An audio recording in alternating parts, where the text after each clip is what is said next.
Okay. Welcome, one and all, to yet another episode of WIC TV. It's a cross-ideological space where we come together to talk about issues both political and cultural, from the silly to the serious. And gang, have we got a show for you tonight? We still got a couple more players that'll be getting here when they get here. Okay, hopefully they get here soon and we can throw them in. But we're gonna start on time with what we got. And I Wait a minute, appreciate. Audience, don't get fooled by that cheery voice that he has. Underneath there is frustration. You gotta understand this, okay? Right? But he's a professional, so he's gonna pretend like he's not pissed as hell. But go ahead, Okay, Rick. fair enough. Tonight we're going to be talking about sex work. And from a left perspective, the left, especially in the last decade, has taken a dramatic pro-sex work turn. While we all may be able to generally agree with that, is there such a thing as too far? And what does being pro-sex work mean? What is sex work? What counts as sex work? Should the left support and legitimize the sex work industry? Or should we have a more narrowly support sex workers as they navigate an uncaring and predatory environment stance? And we got some great people to talk about it. We're going to get into it. I want to pass the mic first to Abby. Abby, give us your opening thoughts, please. Well, hello, my name is Abby. I am a college student at St. Cloud State University. I personally believe that sex work is work. The more regulations you put on sex work, the more dangerous positions you put sex workers in. And laws surrounding sex work should be focused on protecting sex workers, not criminalizing them. Okay, thank you for being here. Primecayes, what do you got? Well, first of all, I want to thank Wick for being so kind as to invite me onto his platform.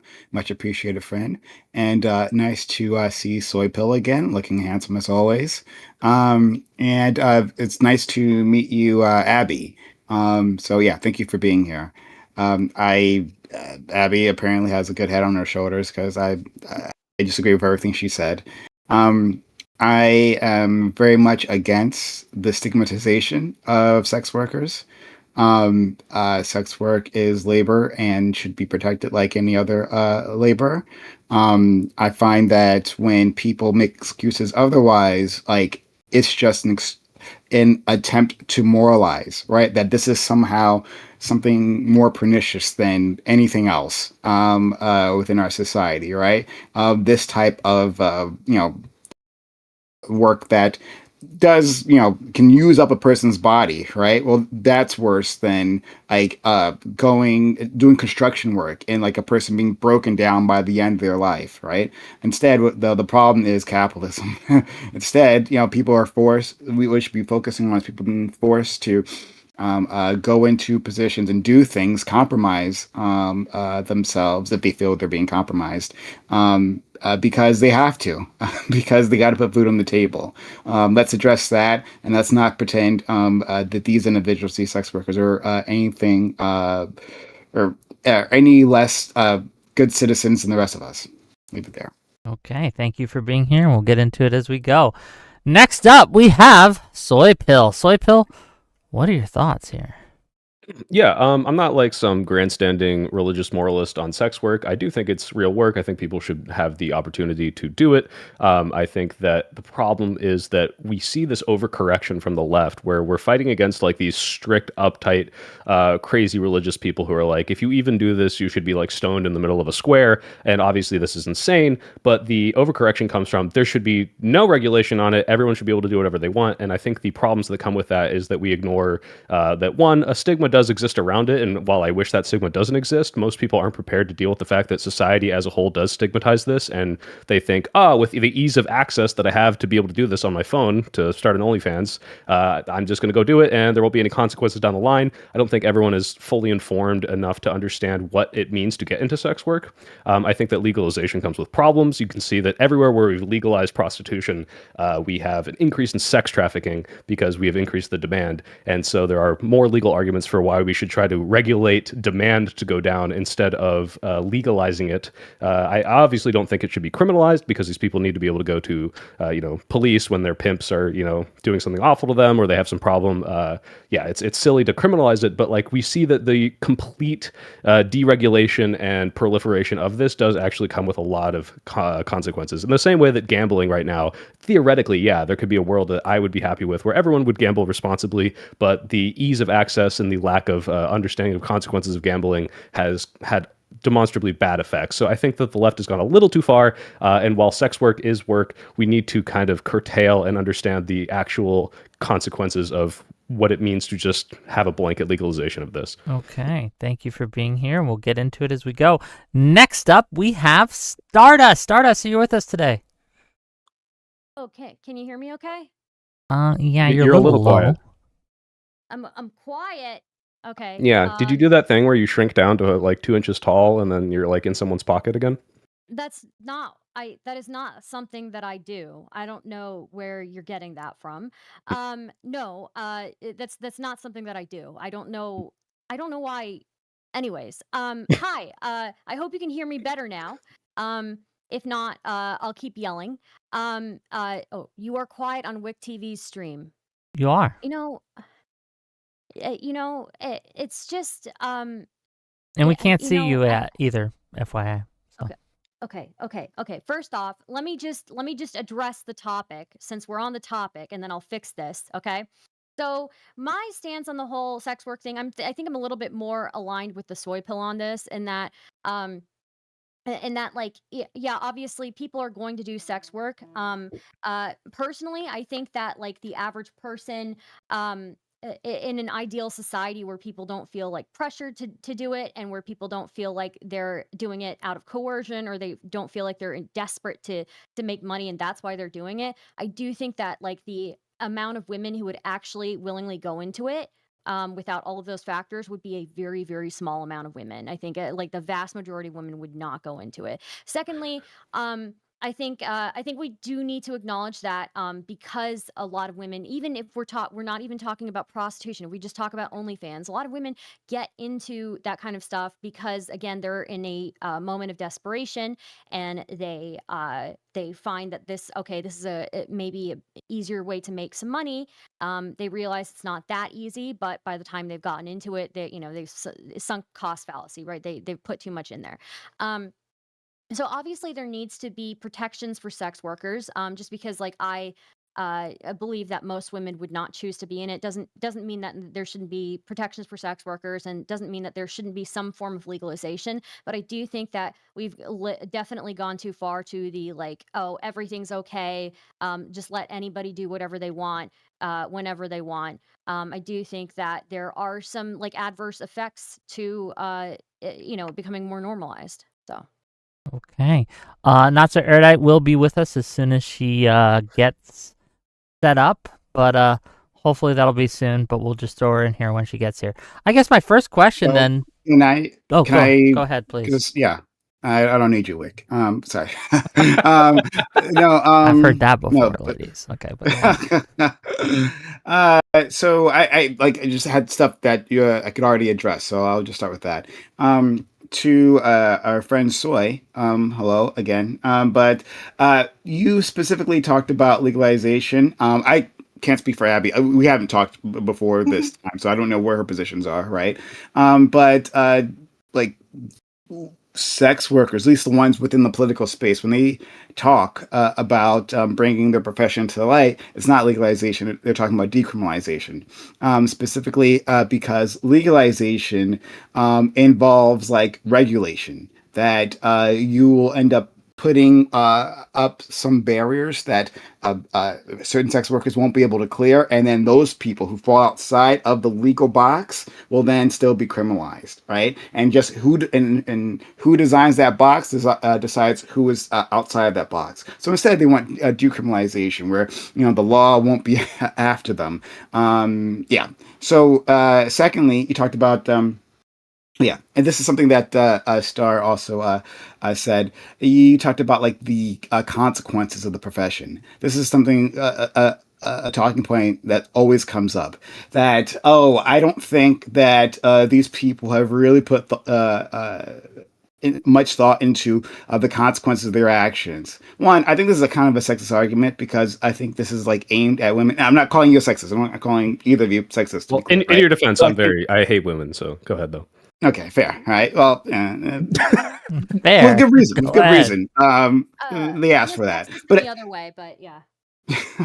but like again, I'm not calling these individuals sexist, but I think like the genesis of this argument, which they're repeating, tends to be that like these women, oh, they haven't really thought about it, right? They don't understand what the consequences might be if society can call you a quote unquote whore, right? Yeah, they didn't. It never crossed their mind. So I reject that. I think these individuals are making choices, and there are people who make bad choices all the time in all professions, but in this profession, that's when we seem to care. That's when we bring out this argument. It's not deployed in any other profession. Well, But okay. can I push back And against that? then, Because I and then, before and you then, address the then one third last point. thing. Well, Sure, sure. we're gonna if we Yeah, move yeah, on but to a new point, we're Really not quick, gonna be no, able to it'll be get really off quick. this No, it'll point. be really quick. I promise. I promise. I Okay. just one to Stardust, and then I'll be right back to you.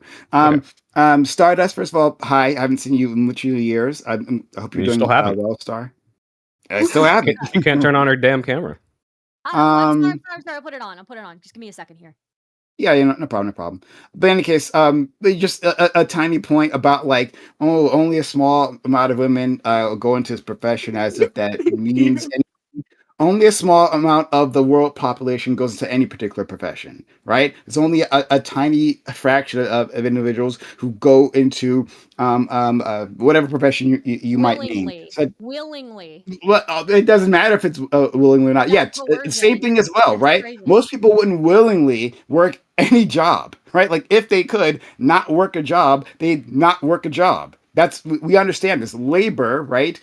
Isn't people's goals. It's like putting food on the table. It happens everywhere, but only in this profession do we have the Okay. moralization I want to attached. Yeah, I want to open up the discussion a little bit. Okay. I know Soypill Right. had some things to say, and I want to hear Yeah. from everyone else. Go ahead, Soypill. I want to specifically address the idea of like, with no other profession do we talk about the consequences of this. I think for a lot of moralizers, I agree with this. They're like, this is the only thing they'll point to. But for me specifically, and I'd like you to address me, and I'm not saying like you're ignoring me, but in this discussion, I would say that about a lot of things. I would say the same argument for people that are being pushed into being a trad wife. I'd say, look, there's plenty of people that can enjoy this. I think if this is your real decision, you can go and do this. I don't think there's anything wrong with wanting this. In the same way, I don't think wanting and actively choosing sex work is fine, but you have to understand that this comes with consequences of you are now developing zero skills for the long run if you ever decide to move out of this. And the same with Oh, that's not true. sex work, trad wifing is Not true. not.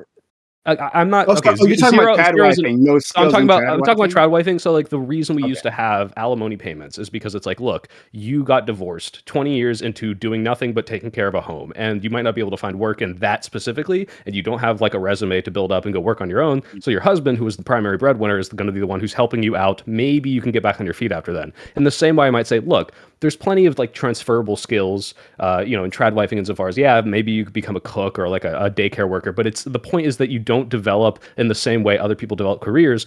Sex work in and of itself, one, it's kind of got in a lot of ways expiration date, right? Because it's like after a certain point, people are like, I'm not really looking for, I know there's GILF stuff out there, and look, I'm not trying to yuck your yum, Prime, but I'm just saying for the most part, the primary people that are making the most money is like 18 to 30-year-olds, this men and women. I'm not trying to say one or the other, but it's like this is where most of the money is and most of the time is. And if you invest into that, I don't think a lot of people are prepared, not because they're like, oh, I'm just so dumb, I don't understand that society's going to shame me, but it's like, hey, like this is a commitment, and if you make this your career and you're not one of the like very few people that makes millions of dollars off of it, you will not have the transferable skills afterwards. Now, you could do it as a side hustle, you could do it as like just a thing that you try out, but the point is that in the same way that you're going to face certain societal stigmas that shouldn't exist but do, you're also going to not have as many like career transferable skills. And I say this to You're doing the every exact same position thing. like this. I would say the same to someone who's like, I want to be a minimum wage cashier for the next 20 years. It's like, okay, but like what happens in 20 years if you want to switch? Like you're kind of screwed. So that I think a lot of people are being not pressured into this, but some Well, people no, are let's coerced. talk about that just real quick. But people don't. Well, just real quick. Right. Like, what do we consider sex work to even be? Are we considering OnlyFans to be sex work? Yes. Yeah. I Yeah, I think think there like are levels OnlyFans, of it. There are like like levels to OnlyFans, sex work. prostitution, pornography, any type of like using sexiness to make money in a sense. Same like if we were also Would that considering work? like Would that stripping. okay? So stripping would be sex work. Would using sexiness to make money? So would you consider a Twitch booby streamer, right? To be sex work?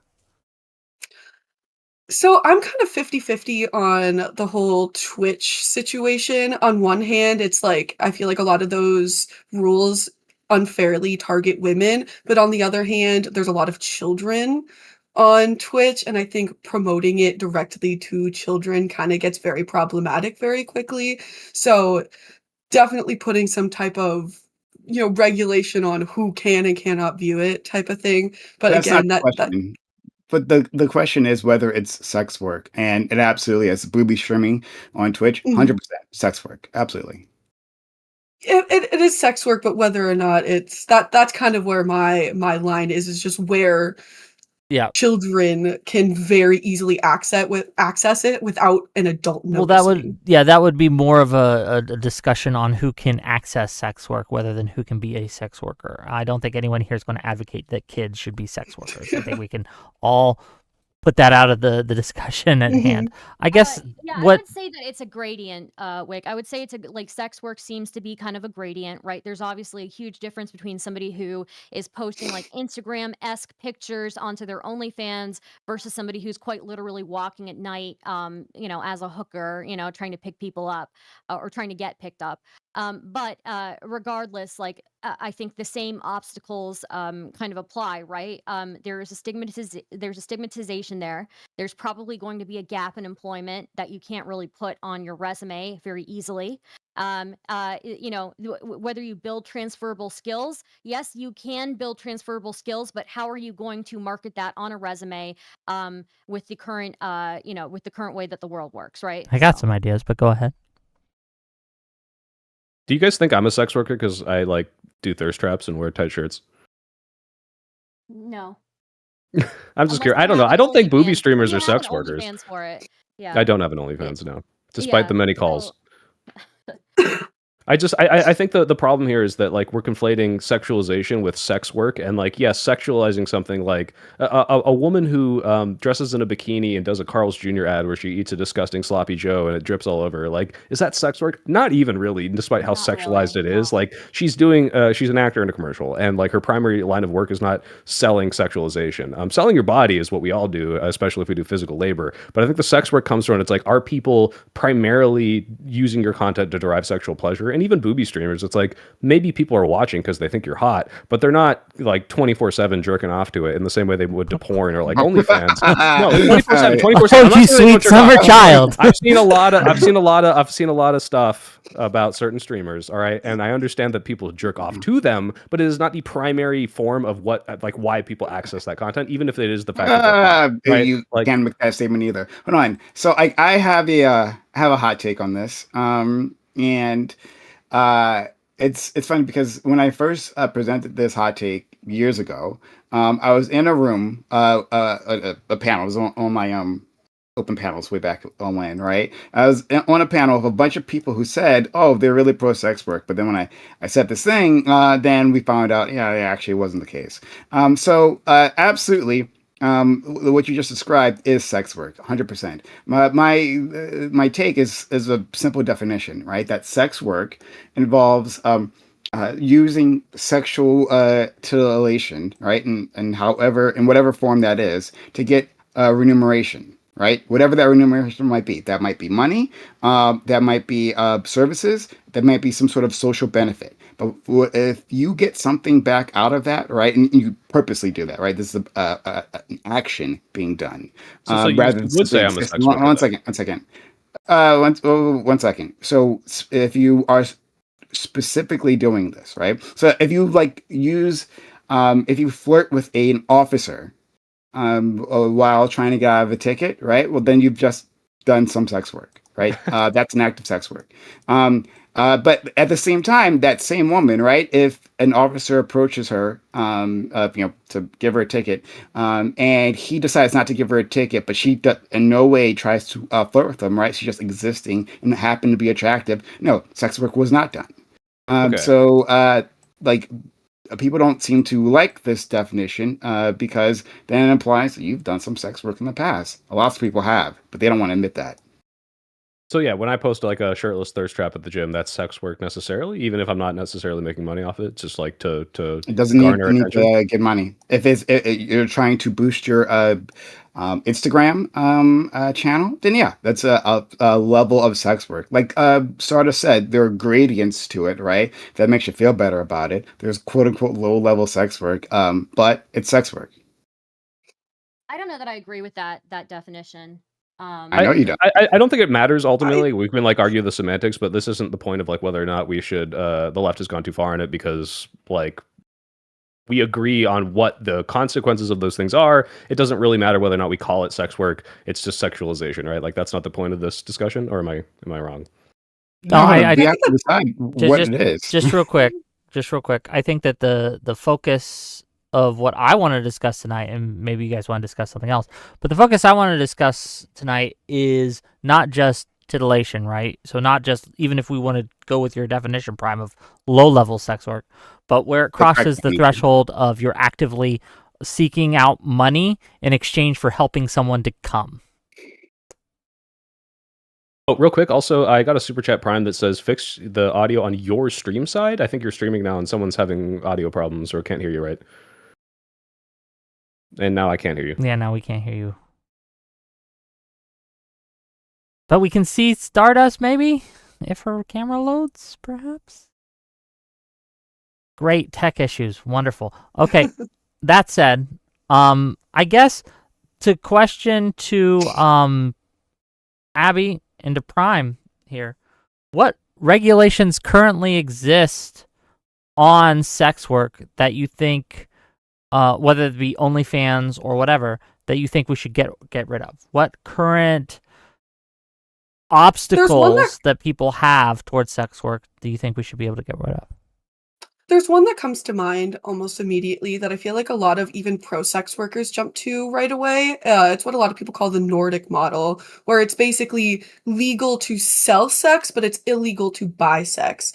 A lot of people see it as like a good solution to support sex workers and to just help them stay out of trouble and also help like human trafficking victims. But I think what it is actually done, it is forced people into doing it in more sketchy ways. There have been several stories of places who implement these laws and then violence against sex workers actually increase because they're just now having to, instead of doing it like on a pier or somewhere lit, they're now doing it in a dark alley because now these people are extra scared, or the people who are buying sex are now extra scared to get caught. And so that's why like a lot of these models that people tend to harp onto do a lot more harm than they do good. And I think laws need to focus more on protecting sex workers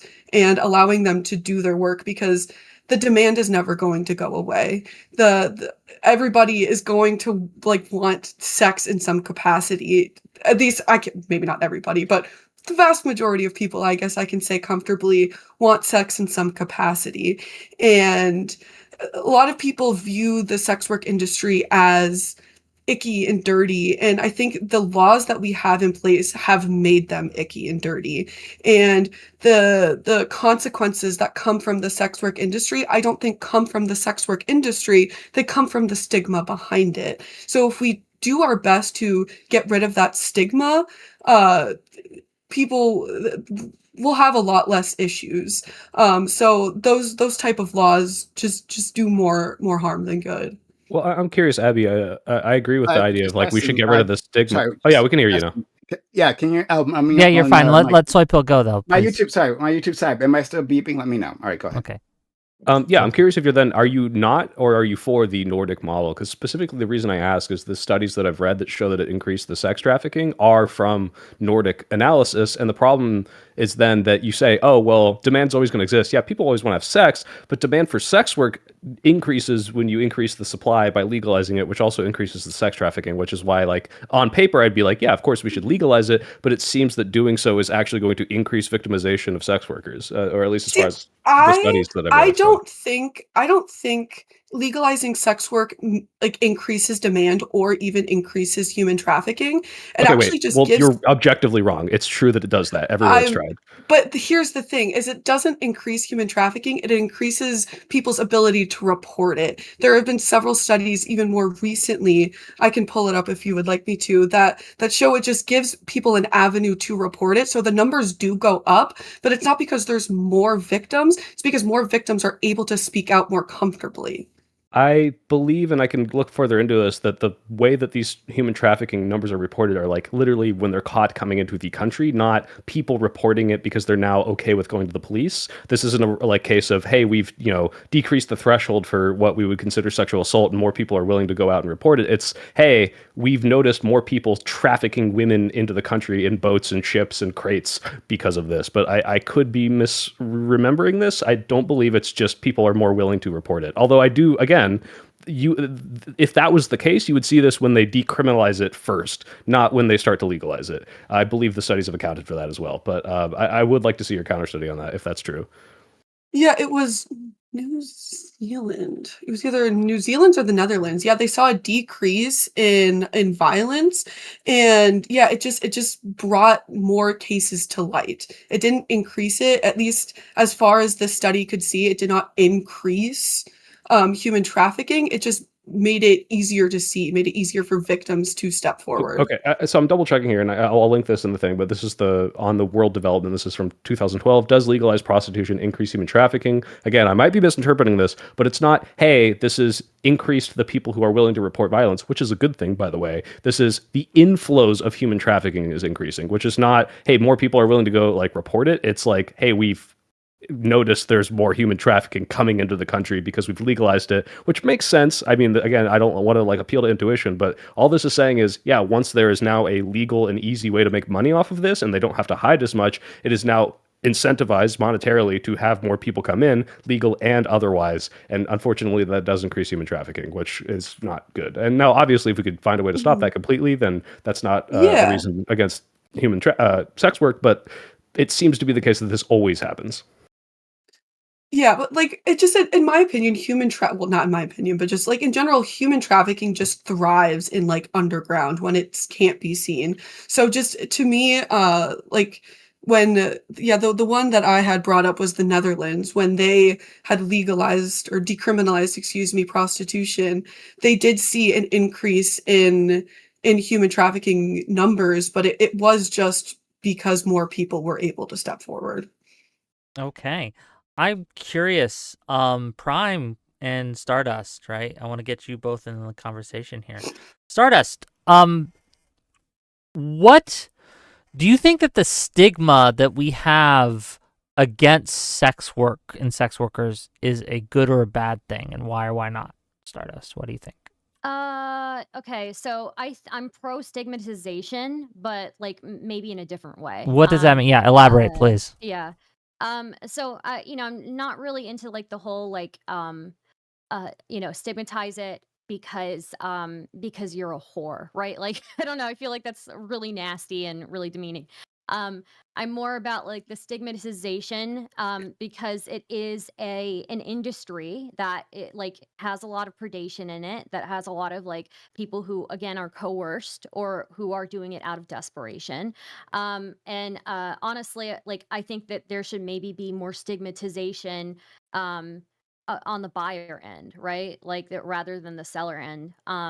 Yeah, a huge thing is like, the vast majority of sex work that is done is mostly, trafficked or coerced. And again, even in countries where it is like, not that case where that's not the primary not well it is mostly but like in places where people generally have access to doing OnlyFans, even then a lot of people will go into it because they're desperate because they are maybe already have a job and they're not making enough How is that or different than yeah. going into any sort of work, like the military? A lot of people go into the military because they have no other option, right? Like they Yeah, feel but the trapped. military How is actually how what is the sure. what is the substantive Sure, the difference military between sex yeah. work and becoming an OnlyFans model and becoming a airman or a soldier? Military is something that you can put on your resume, and also it's something that generally will give you like connections, I feel. And you can use as a stepping, a stepping stone to other things, right? To higher positions, things like that.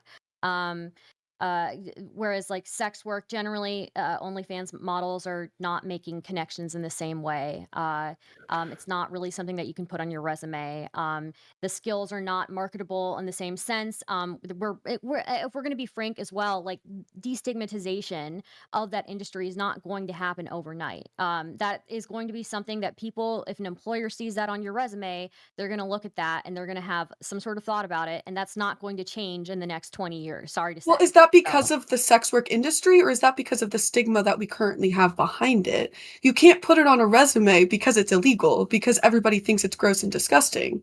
But everybody yeah, thinks but it's even if gross it and were disgusting illegal, because it's illegal. but even if it weren't illegal, I highly doubt that's something that you could put on your resume.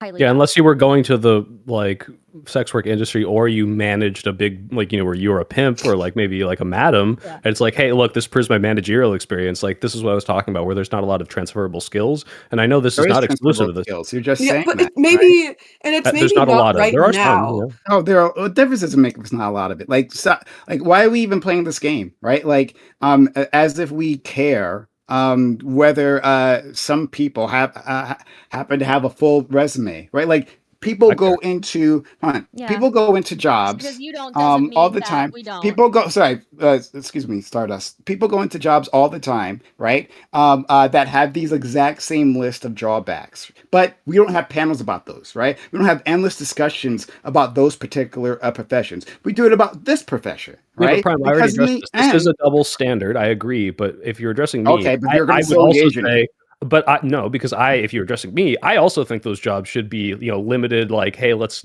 try this out for like a couple years as a stepping stone. And unfortunately, a lot of people will choose those jobs as like, I'll just do Why? this for the rest of my life, and I advocate against that. Yeah. Why? Sorry. Why are I would say the same people thing on about the career left wise as well, deciding right? what other people should be doing with their lives? Right? Like, why Not are we? deciding, it's Uh, advice and what I think should be advocated for. And if Oh, okay. It's just advice. Oh, all right. Okay. Well, if it's just advice, then your advice is noted. But these discussions, like, do maintain the stigma that we were just talking about before. Stardust wants to Sometimes pretend, stigma oh, is I don't good. really care about, I don't want to put on Sometimes wait, stigma, no, but sometimes I'll stigma is do good. everything but call them whores, right? That's what you're No, wait a doing. minute. That wasn't my position. My position is that it should be stigmatized, just in a different way. But yeah, absolutely. Sometimes stigma is good. I'm sorry, but Oh, okay. So I've if never, you're like, I apologize. You're even worse. Oh, go ahead. yeah, I am worse. I am absolutely 100% worse. Yeah. No, sometimes stigmatization is good. If you're like, freshly 18 or 19 and you aren't really thinking, okay, you're desperate. You've got like this dead end job that's not paying you enough. And like, you think like, okay, I'll just do this for a little bit to make some quick money. Like, We don't care about this as a society. We we don't do actually care care about about it that. because No, we don't, right? employers look We'll, you up. Well, let's Employers if let you go, Stardust finish real wait a quick. minute. Let Stardust, me finish your finish. point, Let then me you can finish. respond. Let me finish. If you go into a career later on, they will do a face search on you. They will. I'm sorry, and it will come up. Okay, it will limit your opportunities in the future. With all the technology that we have now, it is something that will be on your record, whether you think A it lot is of or not. OnlyFans models just don't show their face though, to get around that because they know they're not going to do it forever. If you just hide your tattoos, hide your face, you're completely right, anonymous. but this is to Star's Unless you do point. like It's a that butthole you check. have to hide it. Like that you have oh, to like do Yeah. this Yeah. with restrictions because that stigma is going to hurt you in the future. Yeah. And people, if you're a consenting adult, then who cares? yeah, people go into alternative lifestyles all the time, right? They do things that lowers their marketability, and we don't stick. Well, I mean, we may stigmatize them to a certain extent, but like that is their choice, right? And if you're on the left, you should be for expanding people's choices. That yeah, Right. some I don't. people don't want to go into the corporate world What if they or want to be whatever. cops, Prime? Wait. Yeah, but Star. Just to be clear, Weird. What? I If, don't hold mean on, to- no. At least What if they want to be a cop, Prime? Sorry, I don't know why. I don't know what the point of this question is. I Okay. don't understand. Would you not Well, he's saying given stigmatize the stigma someone against being a police cop? officers, do you think people should like at Oh, 18 decide to become police officers? I say all cops are bastards, but like whatever, they I can don't still think be cops. 18-year-old Do you not think that's stigmatizing cops, though? Why don't we let them be free and choose what they want? It only matters when the profession that you're doing is actively hurting people.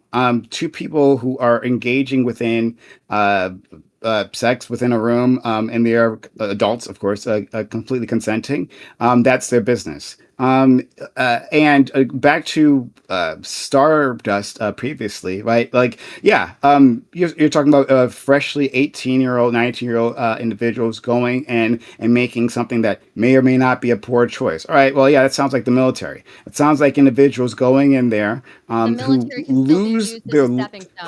who can literally lose their life, literally lose their life. If you lose both, if you Um, lose both of your legs in war, which many people have, what do you do for work after that? And we all know how the United States views veterans. So Well, it's don't absolutely worry, no Abby. different. Yes, well, but don't worry, Abby. we We'll agree. thank them for their service the entire No. time. So Wait, that's good. Abby, Abby, Wait a we minute. agree with you Okay, though. This I is need Star. to. Star, wait, tell me I need if to you'd be agree with able this, to Star. respond to this. But I need Star, to would you agree that be able like to you would have the same precautions and warnings and like say, yeah, we shouldn't illegalize going to the military, but like we should probably like make sure that people aren't just jumping into this willy nilly, and that's kind of what it They seems like the left they is looking they for. Yeah. recruit like Let 16 and 17-year-olds in Yeah. high Wait. school, and Sir, it's you like We are to saying go that's to their Wait death. a minute. bad. You Right. gotta give it to And it Stardust. is Stardust, bad. please. Right. Guys, I need to be able to respond to this. I'm Go sorry, ahead. but if you're a prostitute and you're walking Please around fix your in like a mic.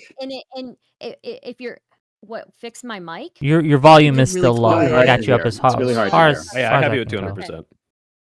Okay, so if you're a prostitute and you're still like walking around at night, right? You can be murdered, and guess what? Like you don't get benefits off of that. So, like at Then we least should there's give them like a little bit benefits of then. difference. Good idea. I agree. Okay, but there's still, I think the stigmatization there is a good Which idea. you are, Actually. yeah, that'll be Well, like you're being Prime, the problem there. You're Star, saying tell my me if I'm talking about my stigmatization might be a ass. problem. Okay, stop stigmatizing them. No, Prime. No, The I'm the saying idea is that like stigmatization is a good thing. the idea is that when people are jumping into this as just like look at the ease of access and look at like again, I'm not pushing back against you specifically, but there are narratives that come from the left that say, hey, sex work is real work, do whatever you want. And the problem with that is, yeah, do whatever you want encompasses things that I think you guys would disagree with, like becoming a cop at 18, joining the military at 18. These things aren't like inherently illegitimate, just like sex work at 18 is not inherently illegitimate, but a lot of people are jumping into it without thinking of, hey, Yes. I might get my Getting leg married blown And off. these women Hey, can't Becoming a figure it I'm out. trad wife at 18. Your mic right? is way better. Getting married. Good. Okay. Yeah, Yes, way better thank you. now. Getting married. The great example from Soypill from earlier was getting married and becoming a trad wife at 18. Right? You are not building skills that you can transfer with you. And then your husband can divorce you. And alimony isn't really something that people seem to get anymore, or not as frequently. So guess what? You're fucked. You're out of luck.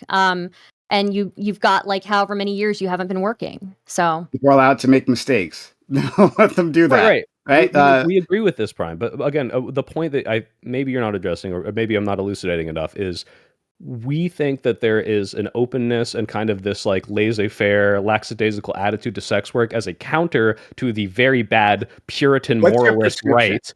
Sorry, My that prescription is that 18-year-olds should not be allowed to start sex work at 18. No, I don't okay. believe we're saying this. What we're saying is that maybe like this is again a little incongruent with my position on like specifically prostitution and how it increases sex trafficking and how we need to do that. But if we're just talking, let's say OnlyFans or like Pornhub or something like that, the problem is not that they can do it, because we don't think that should be illegal. The problem is that a lot of people on the left are kind of treating this like it's just any other job. And what we're saying is, just like the military, just like being a trad wife, it's not just any other job. There's the stigma that we think shouldn't exist, but there's also the consequences of this that aren't due to the stigma that do exist, that I think a lot of people are just kind of brushing off as, What are those? It's just like any other work. Elaborate Right? on those. So I think Stardust mentioned something. Prime mentioned something about harm and things like that, and you just mentioned like consequences, negative consequences. What are some of the outside of the stigma?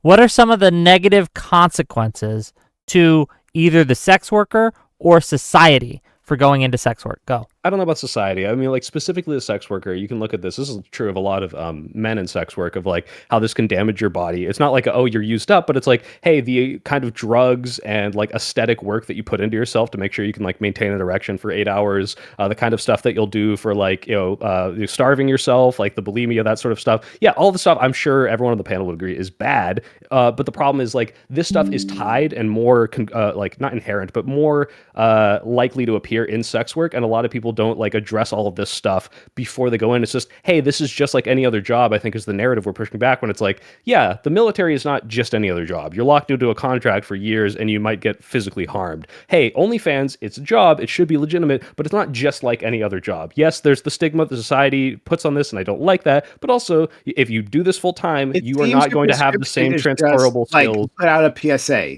That's all it is, right? Like, is that what you want? Is that your It's not a prescription? PSA, but it's pushing back Okay. against the, hey, that sex work is real work, and that's when the conversation ends kind of narrative that I hear a lot Okay, from so both right, so progressives. what you want then? So instead, all we have to do to satisfy Soypill, right? Different from Stardust here, right? I understand your positions are different, Little bit. but to satisfy Soypill is that we say sex work is real work that has consequences.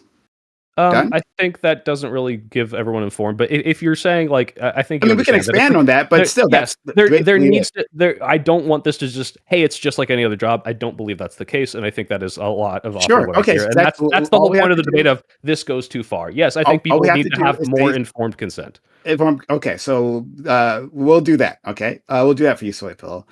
We Yes, will, I because other save people sex work. haven't put the thoughts into this book themselves. They couldn't have had these thoughts themselves. But we'll do that. We'll put out a PSA.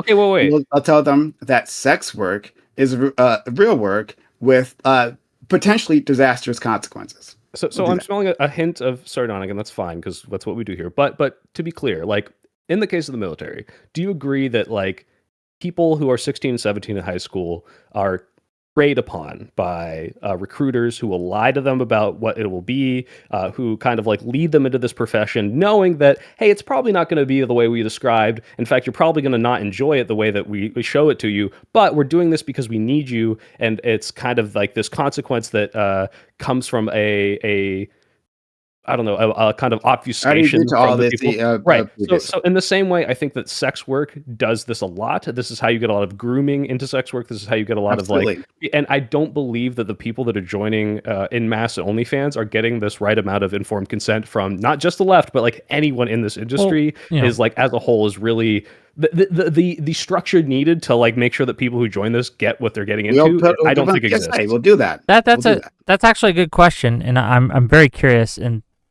great point I think Soypill's bringing up. On let me just ask Abby. Abby, do you think I would have be doing something wrong as a person if I, at 42 years old, go to a high school where there's 16 and 17-year-old girls and say, "Hey, ladies, I know you can't do it yet, but as soon as you hit 18, I want you to join my OnlyFans connection thing. I'll be your manager. I'll help you set it up and things like that. But I want you to go and fuck people on stream for me when you turn 18. And I'm going to these Recruiters. colleges, to these high schools, and offering them bonuses, signing on bonuses for when they turn 18. Turn 18, I'll give you $1,000 up front to sign up and do this many streams with me on my OnlyFans. Have I done anything immoral or wrong in this case? And this I is to think Abby and Prime. recruiters going to high schools in general have always kind of rubbed me the wrong way, unless it's like college recruiters or like industry recruiters, you know what I mean?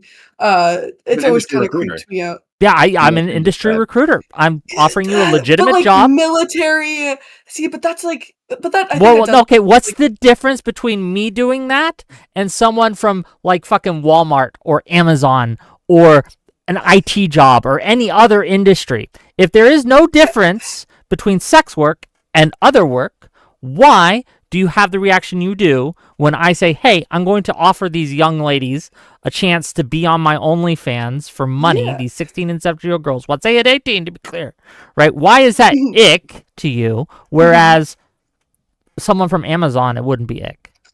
Yeah, so I was sorry, what Soypill. I agree with what he was saying, with just like the like recruiting young women, there are like coercion and everything, and there is that in just about every industry, and there are consequences to every single job. And at the end of the day, sex work is still sex. You know what I mean? And 16 and 17-year-olds cannot consent to sex.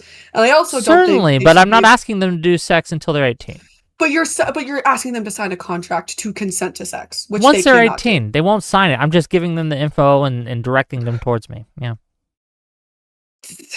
Still weird, but that's It like, is. that is an Yes, entirely that's the a bit of a Weird. straw man Why is it argument. You're weird? making up a fake scenario. No, I No, promise. no, that's- no, this isn't fake. It This is might a real not thing that be. happens.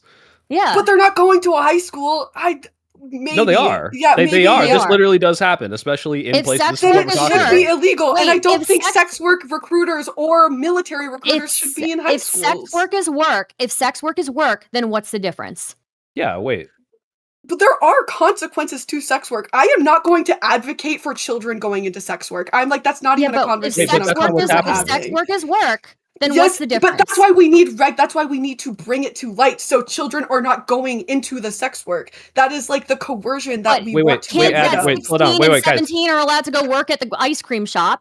Well, hold on, Okay, wait, and but also wait, Star. Don't even have to go that far. The idea is not that children will be pulled into this if sex work is legalized. What we're saying is, in the same way that a recruiter from Amazon or a military recruiter, whatever the spectrum of how bad this job is, cop to I'm just doing something nice for my athletic co-op. recruiter. These people go to high schools and say, hey, you look like you might be interested in this job. And the question is, why is an Amazon recruiter or an IT recruiter or even a military recruiter any different from some guy going, a pimp going and saying, hey, when you turn 18, do you want to work for my sex company? If sex work is real work in the same way. Because again, we think it should be work, but this is fighting against the narrative that this is just like any other job when I don't think Going it is. back to what you were not. saying before is like the consequence, or what both of you guys were saying before, is the consequences to a job. The level of consequence behind working at Amazon and the level of consequence behind becoming a sex worker are vastly different, right? Right, but that's what we're saying.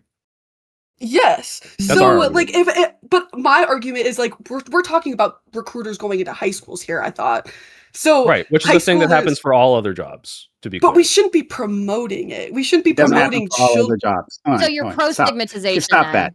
You're pro Stop that. It No. doesn't stigmatization. then. happen for all other jobs. No, No, You you never had a literally- job fair at high school? No, The career Stardust is fair, trying to yeah. sneak Okay. things in. They had a No, career fair at my high no, school. Athletic hold on. recruiters. No, I got you. So Football one second. recruiters. Yeah, and they shouldn't be allowed in either. Why? Especially because how I those think their 1-to-1 bodies is sports get destroyed. recruiters. Once again, the sports recruiters they're awful too. I don't the way we have individuals destroy their bodies for football for people's entertainment. Yeah, that I seems agree with that, actually. a big problem to me. But in any case, right? So not all jobs go into high schools to recruit, right? We have limits on these things all the time, right? Like we don't have slaughterhouses, right? Which is legitimate work going to high school for recruiting. I'm sure right? in Like, rural areas they do. everyone Why here. wouldn't No one here, because the guys keep trying to sneak this in. They have programs for Abby, agriculture. Well, hold on. or Let Prime I- finish. Abby Let Prime or finish. I- Let Prime finish. Go ahead, Prime. Abby or I have not implied that there are no negative consequences to these things, right? You guys keep implying that's what we're saying. We've never said that, not from the start, right? So we can say that there are, we can design, I don't know, a set of rules to say like what jobs are appropriate to be advertising in a school and what aren't, right? I'm sure there's lots of room for agreement there. So we don't even have to like spend our time discussing this. We get that. Abby understands that. You understand that. I don't think that that sex work is just like any other work. I'm sorry, I just fundamentally disagree with you guys on that. It's work, but it's not Come on. like any other What work. does that mean? Can you explain what that means? What that means to you when you say that? Because I think there's a disconnect here. You keep saying that, but at least I keep saying, I can't speak for Abby, right? That sex work is labor, right? Not like any other work. What does that mean? I'm not exactly sure what that phrase Well, I means. mean, there's Every reason. single work is different and comes with a different level of consequence. But no, like, but just sex work comes is with a level sex of work is consequence different. does not mean it should be illegal. Like military No, comes. I'm not An saying it's Amazon I- warehouse I- worker my comes with a certain prescription was Yeah, never we to make it understand that. illegal. My prescription was never what to do you make it mean Well, by illegal. that? I want Stardust to Wait answer a the minute. question. Yeah, I want Stardust, minute. tell us. just What real do you quick. mean by sex My- work is My prescription was never to make it illegal, by the way. Okay, that's never been my prescription. But I do think that there It should just be there is stigmatized. Right. there should be some stigma, not from the lens of purity, right, but from the lens of like, yeah, you were sinking your body into this, you were sacrificing your body, and just like athletic recruiters go to, I think that's probably the most accurate comparison is going to be athletic recruiters. You are sacrificing your body, you are giving several years of your life up. It's going to be the youth of the best years of your youth probably that you're giving up for this. That like as far as like transferable skills, we're gonna have to like be really creative to make that work, right? What was the question for me again? I forgot what the question was. No problem. So I was just asking because you keep saying, I don't think sex work is like any other work. I disagree with you guys. Can you tell me what you think that phrase means? There's a reason why you guys were so objection. You guys objected so much to WIC going and recruiting people from high schools, right? There's a reason for that, right? If it were just like any other job, then we wouldn't have this big objection to it, would we? No. That's the thing I'm trying. Hold on a second. That's the thing I'm trying to ask you about, right? You keep saying that we're saying it's just like any other job, but we keep saying, hey, yes, we acknowledge that there are consequences, externalities that happen when you're engaging in sex work. We keep saying that, but then you keep replying, I don't think sex work is like any other work. So what are you hearing from us? I think that you guys are acting like these consequences are just like any other job's consequences, and I don't think that they are. I think they're significantly more. We keep saying no. So you're wrong. Okay, so let me just state that now.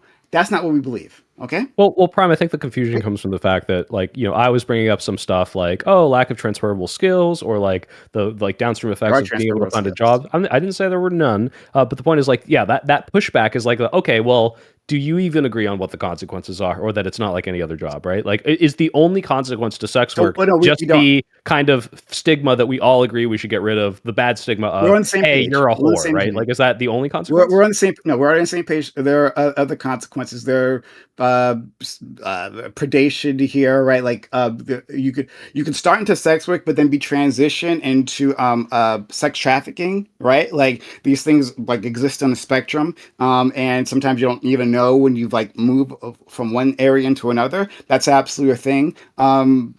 Your content can be stolen, and yes, you can face social consequences. I don't know. There's a whole list of these things. We acknowledge all those things. Correct, Abby? Sure. Yeah. Okay, great. So then we're on the same page. I don't have to argue about this anymore. Okay.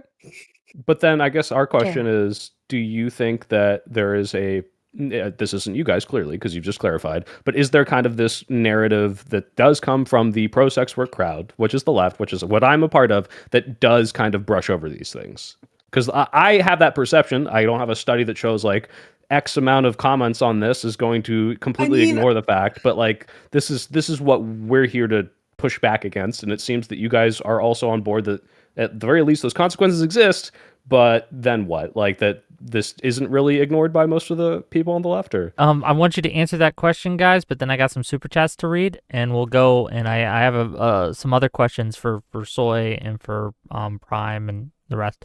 But answer his question, please. What was the question? Do you guys acknowledge that on the left there is a significant sort of yes queening of sex work that kind of overlooks its flaws and polishes over any harms that it might do to the sex worker? I think maybe, possibly yes, only because there is such a strong stigma behind sex work as it stands now that nobody wants to have these conversations.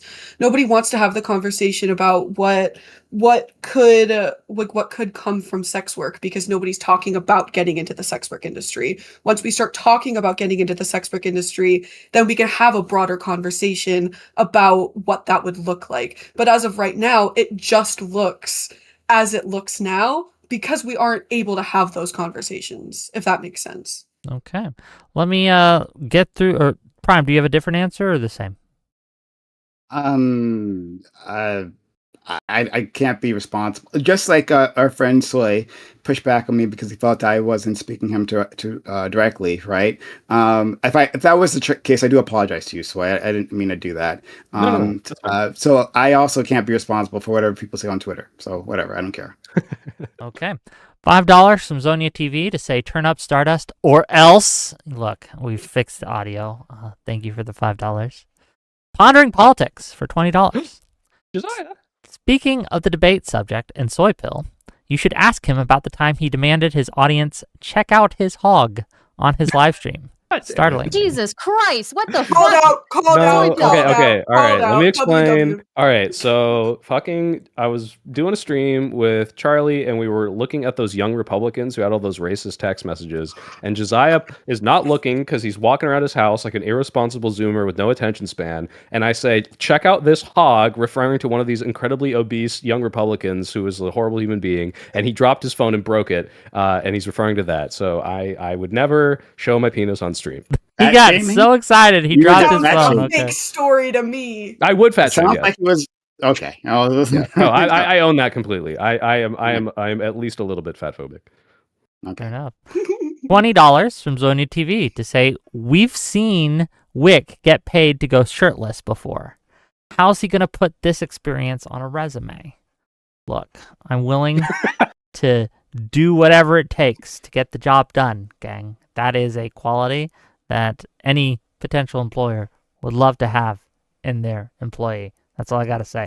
Unironically, if you pulled like a Sasha Grey and like licked a toilet clean, I think as an employer, I would see that as like oh, you're really willing to go the extra mile. I would for hire that you paycheck. immediately. So, No yeah, interview depending on what the needed. job is, like if you were like, oh, you want to do like Sounds like a go-getter to me. Yeah, sewage clean, yeah. And to be clear, not even anyone joking. who drops $50 and tells me to take my hoodie off, I will take my hoodie off live on stream. That is an open offer Okay. to you, dear audience. And As then much as I pushed back with Prime's definition earlier, that's sex work. I'm sorry, you're a sex worker, Wick. apparently, according to Prime, but $5 from Zonia TV. That's actually not according to Prime. That's not That's not my definitionally true. You're taking no. off your shirt for money. True. No, hold on 1 second.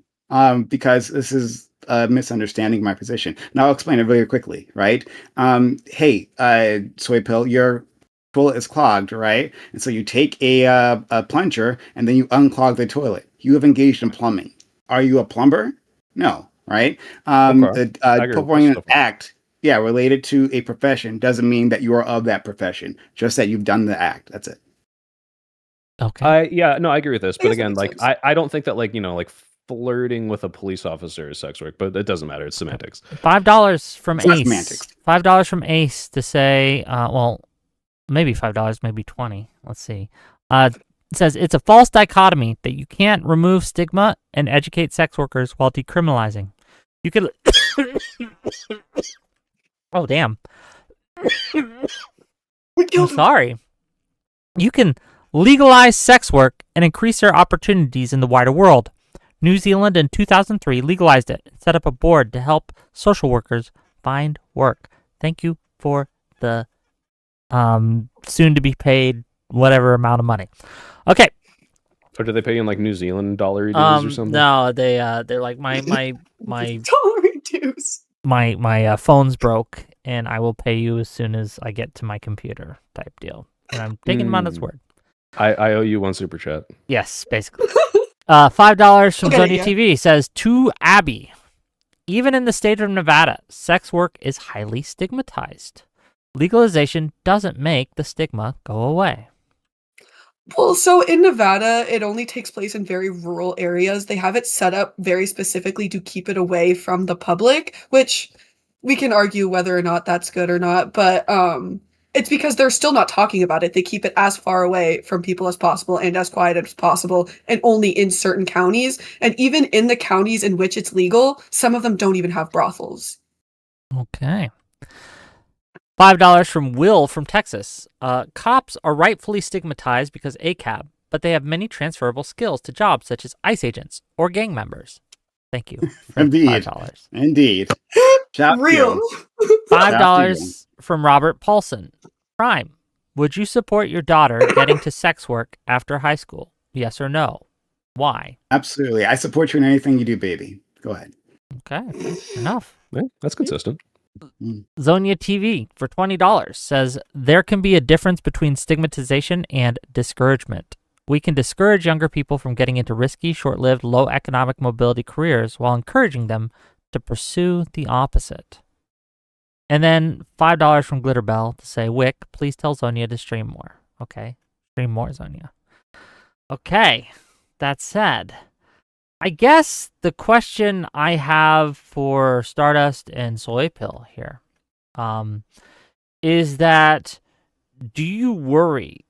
Well, to Stardust specifically first, do you worry that your stigmatization, even though I know you're not going the you're a whore route type thing, do you not worry it makes life harder for sex workers in general who do have to go that route? And what is your plan to like, do you find that the stigmatization is worth creating a harsher work and life environment for people who find themselves in sex work for whatever reason? Yeah, I think that's why, like, I wanted to very, there's a huge distinction between like the stigma that somebody has experiences like when they do like sex work versus the type of stigma that they experience if they choose like to do something really useless, right? Like career wise, right? And Like streaming, one yeah. is like, yeah, yeah, sure. So other people were super chatting, calling it discouragement, based on like the career prospects, things like that. If that makes it feel better, I guess, then I'm fine to go by that, right? I obviously don't want to make it stigmatization like a thing where it's like a barrier for people trying to get out of it. I think building skills and getting out of an industry like that if they choose to, I think Well, let me just ask you this, right? Stardust. Let me just ask you this: Mhm. if you had a daughter or a son who is in high school or elementary school even, and you found out that their teacher was doing sex work on the side, would you want that teacher fired? It depends, I guess. It really depends. I think probably not. Same question to But Soypill too after, but go yeah. ahead. Yeah, like in most cases, Probably no, of not. course not. Yeah. But it would Yeah. the line that would need to be crossed is if they're like child baiting, like pretending to be a little student and like No, filming they in the just have an classroom. OnlyFans that they Right. operate on I'm the saying side. this is like Yeah. the specific thing that would need to happen. Otherwise, like, yeah, if they're doing it Yeah. on the side and this doesn't interfere with the work, it really doesn't matter. It's the part where Yeah, and they bring I it think also somehow into the advertising classroom. it. Yeah. Yeah, if they're advertising it like pretty openly on their thing, then that would be where the issue is, right? But if it's like something that's completely separate from like their life as a teacher, I don't see the issue there, Okay. So. Interesting. Erudite, welcome. Hi. Sorry, guys. You all good?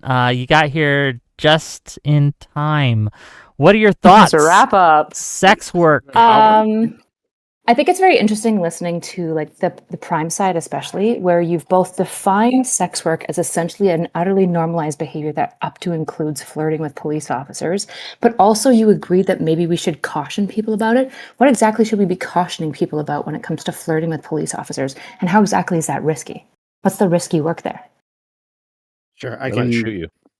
Well, first of all, it's nice to see you, Erudite. I haven't seen you in such a long time. I hope you're doing well, wherever you might be. Okay. So everything is within the spectrum, right? Just because you do an act doesn't mean all acts have the same consequences, right? And we label it something, right? Within that spectrum doesn't mean they have the same consequences. There are could be some level of consequence to flirting with a police officer. I don't know. Maybe he gets angry that you did that, and then he like ups the price of the ticket. I mean, sure, whatever, right? But then there's also consequences for like actually like engaging the profession or like doing like full service escorting. Right? There are many more consequences. We can understand. Which ones would you caution? Which ones would you caution then for? Like if you're talking about the actual work and you said, okay, we can add some like military style caveats, which version of that would you caveat? And what would you call that type of sex work so people can differentiate that from all the normalized sex work that is apparently happening in this world? Escorting. We don't have names for these things. Like I don't know how I have to do that. Interesting. Okay. Yeah, this is where like, the classic leftist like absurdism where you're like, I'm gonna solve stigma by just stretching a word out in a way that nobody's ever going to use. But also, I agree sex work has dangers and we should caution people about it. But maybe we don't need to caution people about 50% of the sex work. I guess only 30%. And I don't know how I talk about that specifically. Like it's just this like concept conservatism that's so annoying that leftists do. I think one of the issues that we like run into that I was listening to when I was listening to you guys is that we want to treat it like it's just any other work, and it isn't, right? There's a reason why you guys No, are we don't. uncomfortable. Well, hold on. Well, they have already conceded that they No, don't we want to don't. treat it like Yeah. any Yeah, other. we Okay, don't. So- what? Okay, They've already didn't listen to that granted. part, Yep, granted. Yep, Yeah. I had to check in. So then what? How is it different? Like, how do you guys differentiate it? Like, what's meaningful to you here? I think we'd already discussed Timer, just Abby. like the different like outcomes that come from each job, or the different risks that are associated with each job. Um, so sorry, What job's what was the comparable? question? I guess like what job is comparable in risks to it? I think we already discussed like what was it? Pro football players. They are putting their body and their minds at risk for other people's entertainment. Um, But most people so would like idealize a pro football player, right? Like to the stars point, if you put pro football on your resume, people are going to be like, "Wow, that's really cool." We've exactly, and decided then to do it's that also as a like society. 10, 15 years ago, you couldn't put YouTuber or streamer on a resume, but now You probably you still can't. can. Yeah, but you can't. I mean, you probably couldn't put YouTuber on most resumes, but if you're trying to go into the film industry, I have 10 years of experience working the camera on my YouTube channel. Now that is a legitimate form of work. So I I don't It guess think one it's of didn't my quite the happen same. overnight. So one of my issues, I think, when it comes to sex work is I feel like we have to like lie to ourselves and act like it's a lot like any other work. It's just like stigmatized. And it's like it feels like when we do that, we like lose the complexities of all this, right? So like I don't think decriminalization stigmatizes it. And I heard a super chat come in. I don't know if you granted that or not, right? But obviously my position would be criminalization obviously probably increases stigmatization, but it certainly won't eradicate it if it's decriminalized. I think it's stigmatized because we come from culture and history where like what St. Augustine said that if you even marry a woman, you're marrying death, right? We come from a society that views not just womanity as bad, but particularly the sexual element of womanity. I mean, John Kellogg did a good job of making sure that sex was the scariest thing for any like Northern American evangelical Christian.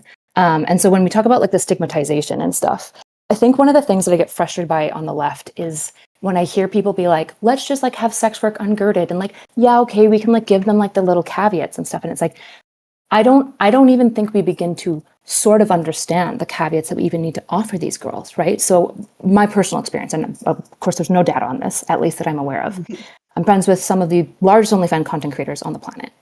Every one of them has serious sexual dysfunction in their intimate relationships. They have a lot of trauma around sexuality, and a lot of them have major issues in just having normal, healthy, intimate sex with their partners because to them sexuality has been commodified so much, and there's a sort of like dissonant tension around the monetization of their body that just moving into a state of like intimate sexual pleasure is very, very difficult for them. I don't even know how you begin to quantify this or how you begin to talk about women about this, which is why when I say like sex work is really unique from all the other work, I don't even really like to compare it. It's not like being a pro football player. It's not like anything else. In the same way that like I think being a child media star isn't like anything else. You can't even begin to try to compare it to things.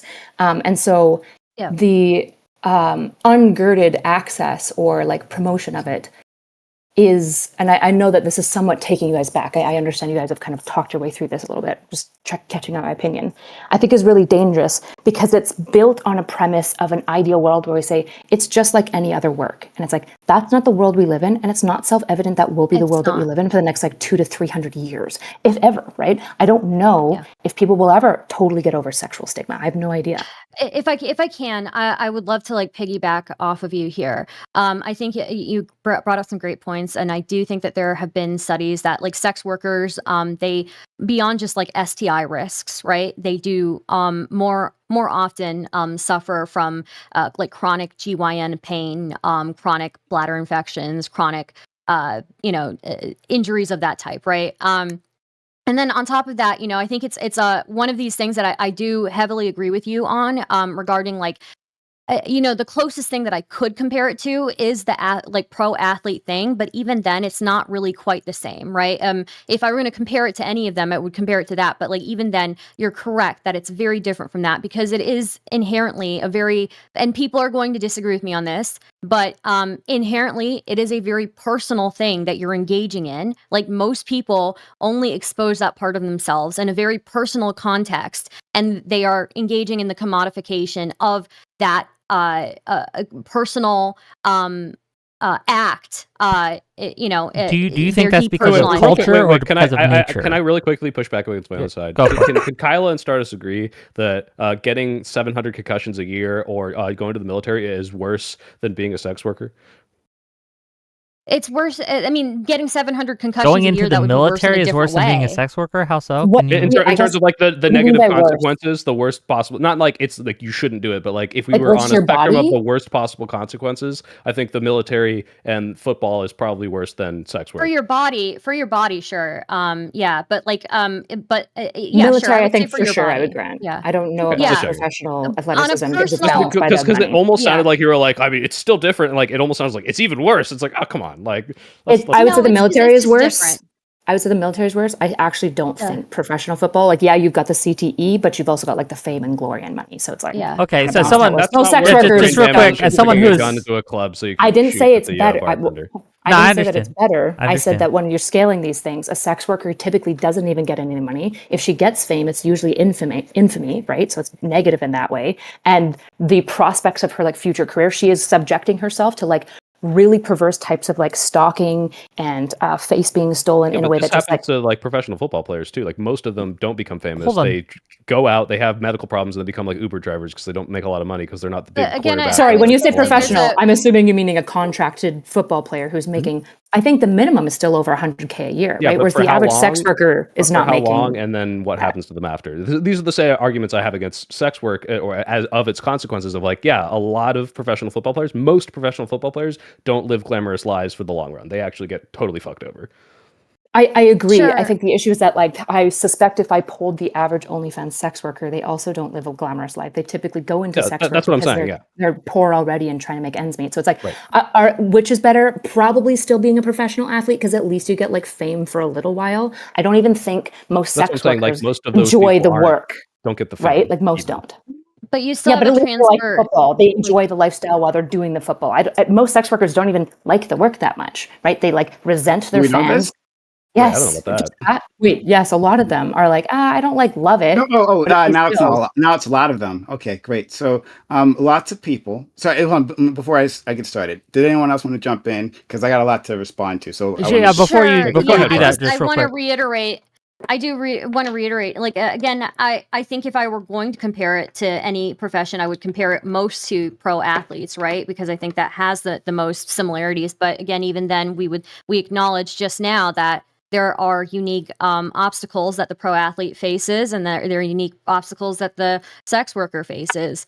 But I do think that, like, one thing I don't like about the left is we try to like erase how personal like being physically intimate with somebody is, and I feel like the commodification of that, of being physically intimate with somebody, like I do think that there are problems with that. I mean, like there are studies as well that show that like PTSD is like a pretty high occurring thing in sex workers. And mental issues are also pretty high occurring in sex workers. So I mean, just real quick, just some fact checks here, right? Like, if you go in the military, your chance of your mortality rate is actually lower than a lot of people would think. It's your lower mortality rate than a civilian. Well, it depends if there's a Right. war, right? Well, obviously, yes, a war would absolutely Say that again, make it go say up. that again in 4 hours, Wick. Let's see But- what Yeah, happens. and Venezuela, when we invade Venezuela. even look, I'll grant, even during the Iraq War, okay, your mortality rate was generally lower. So I don't know if I'd even agree that going into the military is more dangerous or deadly to your body than being like a streetwalker or something. It's not just mortality rate. Like it's also like we had a ton of veterans coming back with broken bodies. Right, they were alive, but they were severely maimed. And then Or the they had sexual assault rate for women in the military is like incredibly fucking high. absolutely. Yeah, so What do you think the forget sexual that, right? assault rate is for people who are sex workers? It's super high in a criminalized Probably also market. It's very high in a criminalized market. Yeah, that's why we should decriminalize it, right? So they can Wait, do you think in a decriminalize that the people. is there evidence So for that decriminalizing it significantly reduces like sexual assault? if they have, I don't have a study right now, but I Okay. believe that if they have access to the legal justice system, where like calling the cops doesn't necessarily mean, hopefully, that they aren't victimized by the cops as soon as they show up, when they can impose consequences on the people who might try to sexually assault them. But then- isn't there more human trafficking in decriminalized states? Like I remember we Soypill already citing covered this. this. And, Yeah, but there's probably to less talk about sexual assault, There's well, probably if you're less bringing in- assault. Human trafficking happening is in different. the- Sorry. yeah. Sorry, Well, because hold on. when we're talking about human trafficking in the relation to sex work, I'm assuming we're meaning sex work, which means those individuals every single time they're engaging in sex work are also being assaulted, correct? No, hold on one second. This is important. I'm glad. Am I I'm glad you brought this am I up. misunderstanding One second. something? One second. Hold on. I'll explain it to you. So I'm glad you brought this up. This part's important, right? When we're talking about sex work, that is different, though along the spectrum, than sex trafficking, sex slavery, right? Sex Sure, work, but if you're talking hold about on, hold on, let me- decriminalized, hold let on, me- just I let know, me- I know you're about to say, let me I know, respond. I understand. Hold on. I'm going to rebut this point. No, I'm going to rebut this point, and then you can. I'm going to second finish. point. I'm going to finish, and then you can make your point, right? So, Hello, Erudite, sex can you- work, right, is You consensual. froze, Make Erudite. 2 points. Sorry, sex work is consensual, right? And sex slavery, right, or sex trafficking, that's not consensual. Now, I will grant, though, these things are on a spectrum, right? At some point, does something become not consensual, right, or become consensual? These things happen. There are some gray areas here. But when we, and I don't want to put words into Abby's mouth, but when I'm talking about sex work, I'm talking about consensual sex acts. You are correct if you're saying during sex trafficking, right? That person is being raped like every time. Erudite, are you with us? Hello. I am not willing to write off Decriminalize a bunch states. of, Let like, Erudite decriminalize try. Hold states. on. Let Erudite Hello. try because I guess her not. connection's bad. But go ahead, Erudite. Yeah, what are you in a motel? She Can you doesn't like can you guys hear me? Hello. Yes. Yeah, I'm on Yes. premium Yes, internet now we too. can hear That's you. part. It You guys can hear me? on the camera. If you to decrease your bandwidth. Why are you shaming the sex work that she's doing by engaging and using her body to promote her image? No one- Erudite. No one on this panel is currently doing sex work. I promise you. Okay, Erudite, go ahead, please. Please. If I flirt with Wick so that he gives me preferential Okay. treatment, is that sex? We can hear you, Erudite. Yeah, apparently. Okay, I'm just going to keep the camera off for the bandwidth. So the issue that I'm kind of taking with this, so I understand that in a decriminalized state, if you exclude all of the increased sex trafficking, that those individuals might probably do experience less SA. And if they experience the same amount, they can at least report it. And I would just grant you that, of course. The issue is that it feels like a slightly dishonest analysis because if we're talking about decriminalization, I don't really feel like we get to exclude all the sex trafficking victims because they are still being sexually abused. And I understand why you're treating them differently because they're like different niche groups. But if we're talking about like broadband, the cost of sexual assault and stuff like in a decriminalized state, of course we have to include sex trafficking victims. If you're calculating sexual assault, we can't just be like, oh, the group that's constantly getting sexual assaulted, well, we don't include them because it makes our analysis look worse. Okay, 100 euros from Zyrian. The stigma lowers participation. I don't give a fuck about an individual, but once a thing reaches titter, then we have problems. I don't know what you meant. Twitter, maybe. You really think big players won't exploit the fuck out of this? I'm not going to wait for Comrade to come smash big vodka. Huh?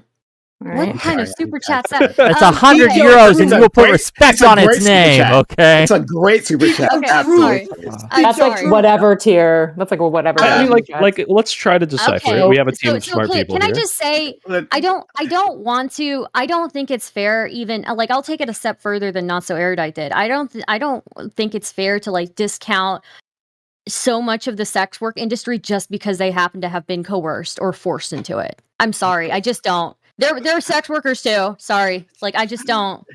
Yeah. Yeah. Oh, okay. So- Oh, now you're a champion for them. Okay. Thank you for that. Sorry. Before I go, because I have a lot to respond to. I want to let Well, Abby in. yeah, don't worry, I have a got lot to you. say. Abby, you had some things to say, and I know Soypill wanted to say some things. Then we're going to go to Prime, but go ahead. I'm sorry, did you say victims of human trafficking are sex workers? Is that what you said?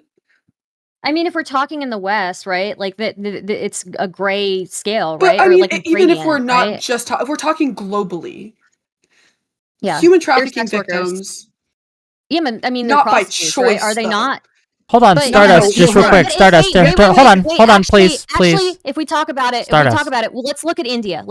Right? People will boy. get kidnapped, and they will. I'm sorry, it's like my easiest example that I can think of because I know more of it. But people like in some cases get kidnapped. They get sold into sex work, and then those women continue to engage in sex work willingly because they don't know anything else. So I Hey, mean, would in a it be sense, fair, yeah, though? initially it was forced, right? Initially it was forced, but then they have continued over the span All of you're years, over saying, the span of an entire career, all you're to saying is engage in it that willingly. all you're saying is something that I've already acknowledged, right? Is that these things will exist upon a continuum. That there Yeah, is but I'm no not hard. discounting any of this. Yes, Like, So they're you're, all I hold think on. what No you're one's trying to discounting them. No. Just one thing. I'll say one thing There's- very quickly. I do apologize. I right? do. But one thing, right? That's also saying, just like what those conservatives did, like a fucking CPAC, like years ago, right? That's also like saying, well, African slaves, right? I mean, they were just like another form of contract labor, right? Like that's obvious. Slaves are just No, farmers, we can actually that are understand coerced into things farming. are two different things. I certainly wasn't discounting the assaults previously of people who are within sex trafficking, right? Not doing that at all. All I was trying to do is make that distinction between the two. That one is consenting and the other is not, and it's a big fucking distinction there. And so, like, let's not. So we can't But is it pretend really, these things are though? the same Like- thing. Yeah, Can I actually, hold on. interject for Hold on. Was slavery, right? Was that the same thing as any other worker? I'm not talking Would that be about different? slavery, though. We're talking. I'm not That's talking what we're about talking slavery. about. Well, we are. Slavery. Sex We're traffickers talking about are people sex who are trafficked we're are talking talking slaves, about right? compensated, though. They're still compensated, right? Sex Yeah, but they're like- traffickers. no, Hold on. not Hold on. really. Is your They're like is your ways hold to, on? like, No, just real completely quick. Is your garnish and, like- position that sex traffickers, or not sex traffickers, but the people who are sex trafficked because they get compensated, we should count them? I mean, obviously they're counted as victims, right? But like, I Well, yeah, still but they're think that basically as a slaves, Star. Like, yeah, sure. Okay, but does the that whole make them, point like, is, not like, sex should workers? we Like- consider the depredations done to a slave group, right? A group who is under coercive slavery, the same as we would someone who goes into the task just by free choice. Like, it's the difference between someone who is forced to build a house, saying, if you don't build But this it's- house, we but will kill that- you, but this- versus okay, someone but the who is like, I distinction- want to be a construction worker. The wait, but what can I'm I trying can to I say add here, something real what I'm quick? trying to say is that the distinction here, especially if we're looking like in the West again, right, is like there are people who might initially have been coerced into it, but then have chosen willingly from that point forward to engage in it, right? Like, or there are people who felt like desperate and then continued to engage in it, right? There's a continuum. Wait, but Star, the so- reason we brought this up is because I mentioned the sexual assault rate for women in the military, and someone said, well, don't you think sex workers are sexually assaulted? And the point is, well, yes, but if we're counting in that group of sex workers that are sexually assaulted slaves, it's kind of throwing the idea off that this is like inherent to the occupation, right? Where it's like, oh yeah, like slaves are violated, yes, like by choice. Now, Sure. whether or not promoting that sex work, which I think, like we said, if we legalize it, we do increase the influx of slaves. Yeah. But this is not the work itself that is promoting sexual assault. I think that's a different case of people are more likely to be sexually assaulted, not the slaves, but the people who are like, hi, I'm willingly engaging in this, but people like overstep my boundaries, right? That's a different category, right? Is that what you're saying, Prime? Yes, basically. Okay. Yes. Okay, fair. That's fine. Yeah. Okay. Okay. Sorry, Abby. I did talk over you. And I Yeah, apologize. Abby, I'm so Abby, awful. go ahead. You had something that you wanted to ask, please. What was it? You were talking about what, sorry, I'm so bad at names. You were talking about people getting kidnapped and forced into sex work, and then they continue on into the sex work industry. I think Well, that yeah, no, I think please we've let me already. talk. No, Let let Abby me let Abby finish Ask her the question. let question. me Sorry, speak sorry. my opinion on this. Sorry. That does not speak on the sex work industry. I think it speaks more on how we treat victims, right? There needs to be more channels for victims to speak out. And as it stands now, in most places, sex work is illegal. So a lot of people are scared to go and get help in fear of getting arrested. So, yes, of course, they are going to continue on into the sex work industry because that's all they know. Why don't we teach them something else? We can have I don't think both. you'd. Yeah, I don't think you would find me opposed to legalizing sex work. Hold on, you're not Like, opposed to I don't legalizing think sex work? like, yeah, I don't think I've ever taken the stance. I'm pro stigmatization, but I'm anti like So we should make illegalization of street it, walking yeah. legal everywhere now? Maybe not street walking. I guess but you know, like I don't know. I would have to think about it. But Should I be able to just go to like Walmart and have the like horror section in Walmart and I just pick up a horror for the night? No, because that's also private business, right? You're not really allowed to do that in a private business. But like I'm Wait, why not Yeah, we're gonna legalize it. Why not? Why can't they just have like go to next to the alcohol section, next to the milk, right, in the Pass the grocery cereal, store? turn You left can have the milk. the row of hold on, whores, and I get hold to on. choose I my feel whore. like I feel like you guys are being weird with Star all of a sudden. Like you can Yeah, obviously you- legalize yeah. something. Like weed is legalized in Canada. It's not sitting like Yeah. in Walmart. For example, in Of Canada, course. weed is super Yeah, limited in like it's- the rooms that you it's can go to. So is regulated. alcohol. It's like legalization doesn't mean Why am I getting unregulated. gaslit all of a sudden? What the fuck's wrong with you guys? Fuck Well, you. I think one of the that's issues. right. I think one of the Wait, issues wait. is we got super derailed because like we were originally making a point around decriminalization decreasing SA, and I said, well, that's a really tough thing to talk about because obviously it's going to decrease SA amongst specifically consensual sex workers, Yeah. but it actually Yeah. increases sex trafficking, which is also SA. And so you were talking about like the nature of how like a lot of sex trafficking victims, if they get freed from sex trafficking, often still also transition into consensual sex work, which you could argue, Yeah. is that even consensual at that point? And so this argumentation of saying just decriminalizing it will actually reduce sexual assault overall. It's like, maybe it does. Like, maybe it does. I need to see the data on it. But also, maybe it literally doesn't. Maybe it actually like worsens it, at least right now, in decriminalized states. Because again, like Soypill pointed out, typically, if something's decriminalized in a state, the people who do that criminally are going to go there because it's easier to do the trafficking or the selling of drugs. This is why typically in decriminalized states of like weed, you see actually also more illegal weed sales as well. Yeah. Yeah. No, I again, and I think from the start of this conversation, I quite literally from the start of this conversation said that I wasn't like for continuing keeping sex work criminalized. Like that's something I stated in the very beginning. So I don't know why we're being weird about it. So Well, Wick was being weird, but we can expect that. All right. So no, anyway, it wasn't just Wick. It was all of you guys.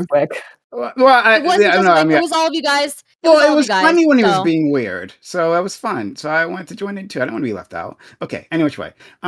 So now I'll jump in. I apologize. I will remember this. I will remember Well, this. just real I just quick, like bullying 100 Star, to be euros. 100 euros gets to jump in. 100 euros from Zirian to say, all the groundwork necessary to offer the protections you seek allows the roots of a highly pernicious market to drill in deep. Wouldn't proliferation of sex work cause any negative societal externalities, especially with government involvement? Don't you think? Eh? I mean, this is like the great left-right argument. Like, imagine if we had fucking intelligent conservatives who could actually argue this point. God, I because wish.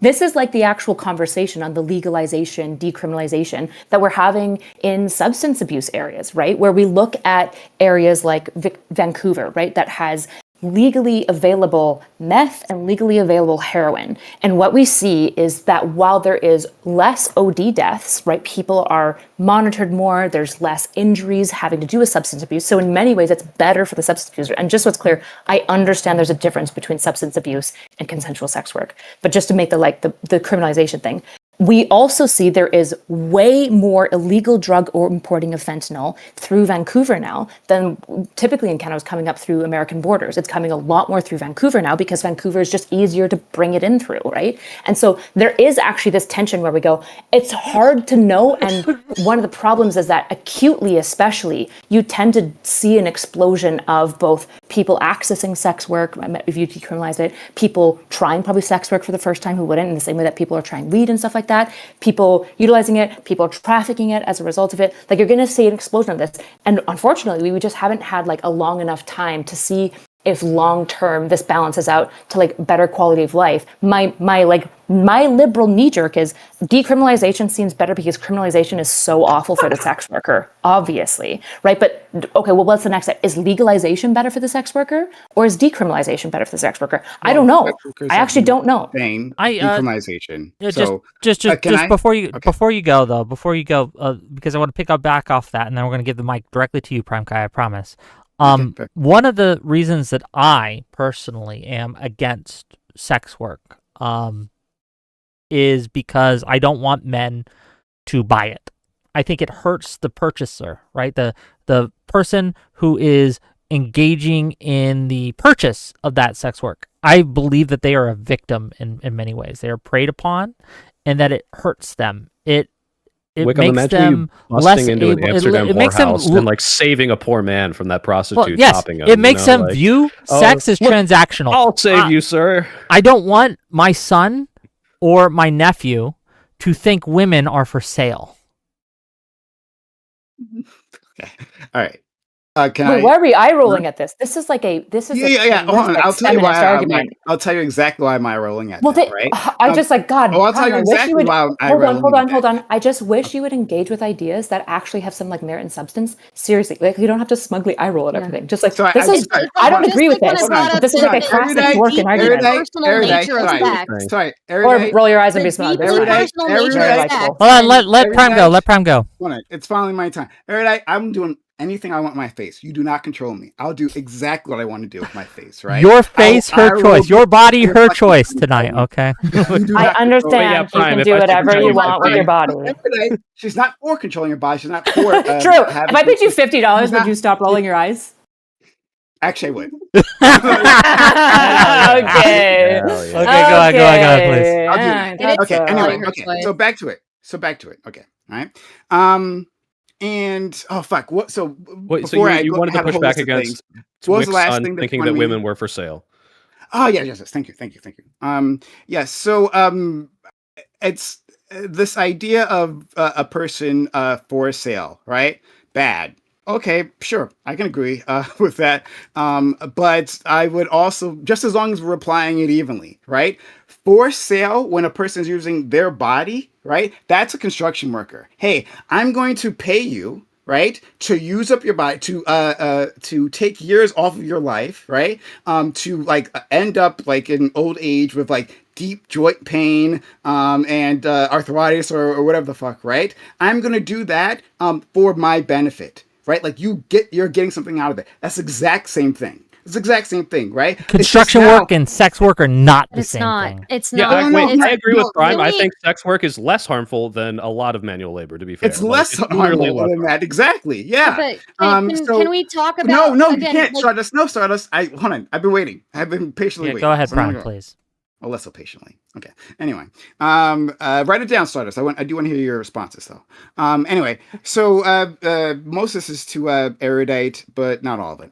Erudite talks about how she's friends with top OnlyFans creators. Okay, great. And she anecdotally relates their opinions. Well, I'm also friends with sex workers. I've known quite a few sex workers doing this business, right? People have come on. We've had conversations exactly about this for years, right? I've talked to plenty of sex workers, ones who've done OnlyFans and one who've done other things as well, right? And they have mixed experiences, but go through quite a few. So yeah, they love the job, right? Like this is what they wanted to do. They went in there willingly, right? And for the ones I've known, like as close personal friends, right? They don't have some sort of deep trauma-filled past, right? And that they can have a healthy relationship with their partners, right? We can do anecdotes too. So what does that say about the wider sex industry and how sex workers actually engage in relationships?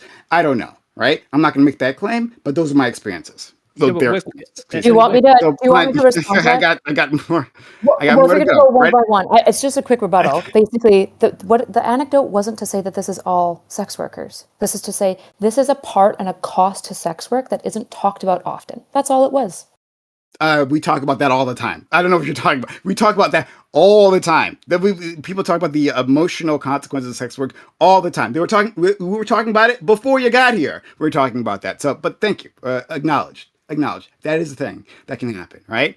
And then it was said by someone, I think it was Erudite, but I apologize if it wasn't, talking about how like so many sex workers like wouldn't go into profession or hate their jobs. This can be applied to many other jobs as well, right? Going back to construction, a lot of people don't actually want to be doing construction. A lot of people don't want to be doing literally back-breaking work, right? But again, like where we decide to apply stigma, right, is highly subjective there.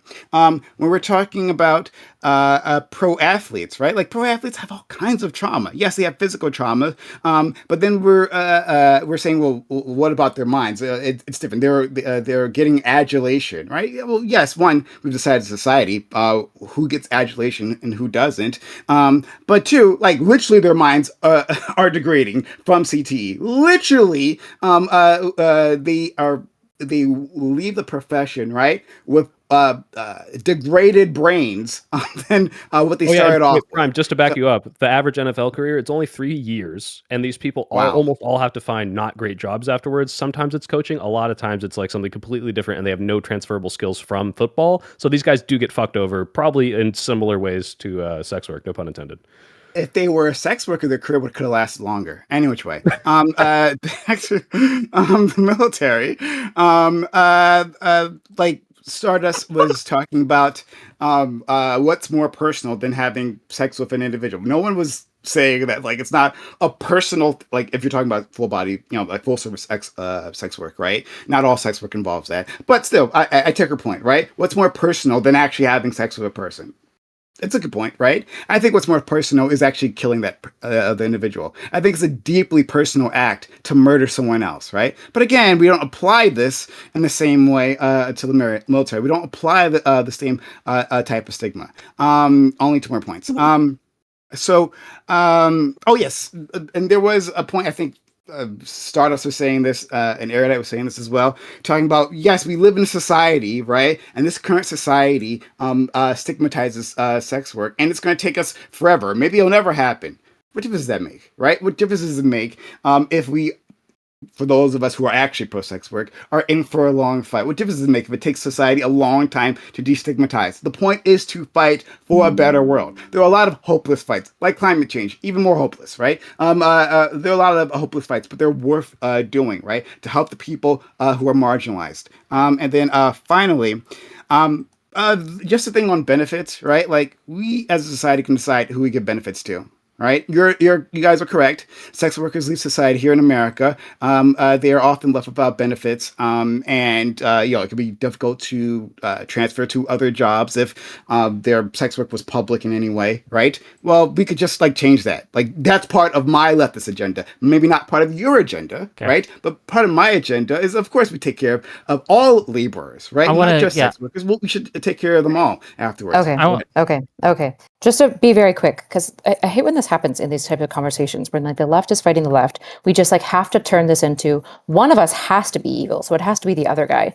The idea that, for example, I don't even know if you know what my position is, but the idea that I don't want to see a better life for sex workers, less stigma for sex workers, and better education around sex work, do you actually think that I don't want these things? Well, your partner doesn't fund, but maybe I I'm I sorry. actually don't. Am I a star? No, no, no, no, no, no, no. Don't worry, don't worry. I'm Oh, going to okay. say what I'm going to say, erudite. That it's possible that I am misunderstanding your position. If I am, then I do apologize. Please tell me. Okay. So the idea that I suspect even Star would agree that she doesn't want like a worse world for them. I don't know exactly No, I because I don't know don't. what her stigma argument is necessarily. So to talk about this issue, I don't even know how to respond because it just feels like a giant trauma just happened. They have a deep. I know people and they love it. And they don't have a deep filled trauma past. That's awesome. What my issue is how often does the Bop House talk about the costs on their bodies, their minds, and their relationships and their lives? How often does that happen? Because I almost never see Bop House content about that. I mostly see glorifying I their life. personally I do. agree that they should. From Bop House? They, okay. Oh, not okay. Bop Sorry, not House. from people in the Oh. industry. Excuse. Oh, isn't Of that course, like of a course. TikTok house? We are. Wait, it's the largest sex work house in North America. So That's the TikTok thing. That's Right? awful. Where's She just doesn't also know the name. only That's awesome. so She TikTok doesn't know the name of creators it, who are but- OnlyFans models, right? So of Yeah. course, I also know incredible sex workers that are very mature about it and have very good like conversations about this. And I'm for more of that. Fucking obviously. But to pretend as though there isn't a romanticization happening for young women, particularly right now, on top of the incentive structure. If you're a young woman and you get 15,000 followers on TikTok, if you just start an OnlyFans, you can basically guarantee some income that you cannot get from TikTok. So not only is it romanticized very often to particularly young girls because Bop House stuff pushes it to young boys and young girls, but also on top of that, the incentive structure on social media right now to funnel particularly young, let's be frank, stupid people, like stupid girls because they're 18, they're very young, into sex work. There's a high level of this. And that my only position would say, this is something that we should go, this isn't okay. There's something icky here and we need to slow this down. Like the Bop House shouldn't be glorifying Sophie Rain's life without being honest about the fact that, like, first of all, most of you aren't going to be Sophie Rain. Because it feels a lot like e-commerce guys being like, look how much money I made. And it's like, most of you won't be that guy. True. Erudite, Let me get through. But we are. Let me get Hold on, through a very couple quick. super chats. Erudite, we already agreed to that with Soypill, right? We Sure, say, sure. hey, we should have PSAs. There should always be more education, and whatever profession you're going to enter. So I we get. agree Well, let me get through a couple super Sure. chats, but then the question Okay. I want you to answer after I'm done with the super chats, Prime and Abby, is: do you think people like the Bop House are predators? Would you No, consider them I feel- predators? If I could 'Cause answer, I would I consider don't them mind. predators. So do you in do my the hour opinion, But let me think on your answer. I'm gonna get through the super chats, and then I want you to answer. I'll give it to you first, Abby.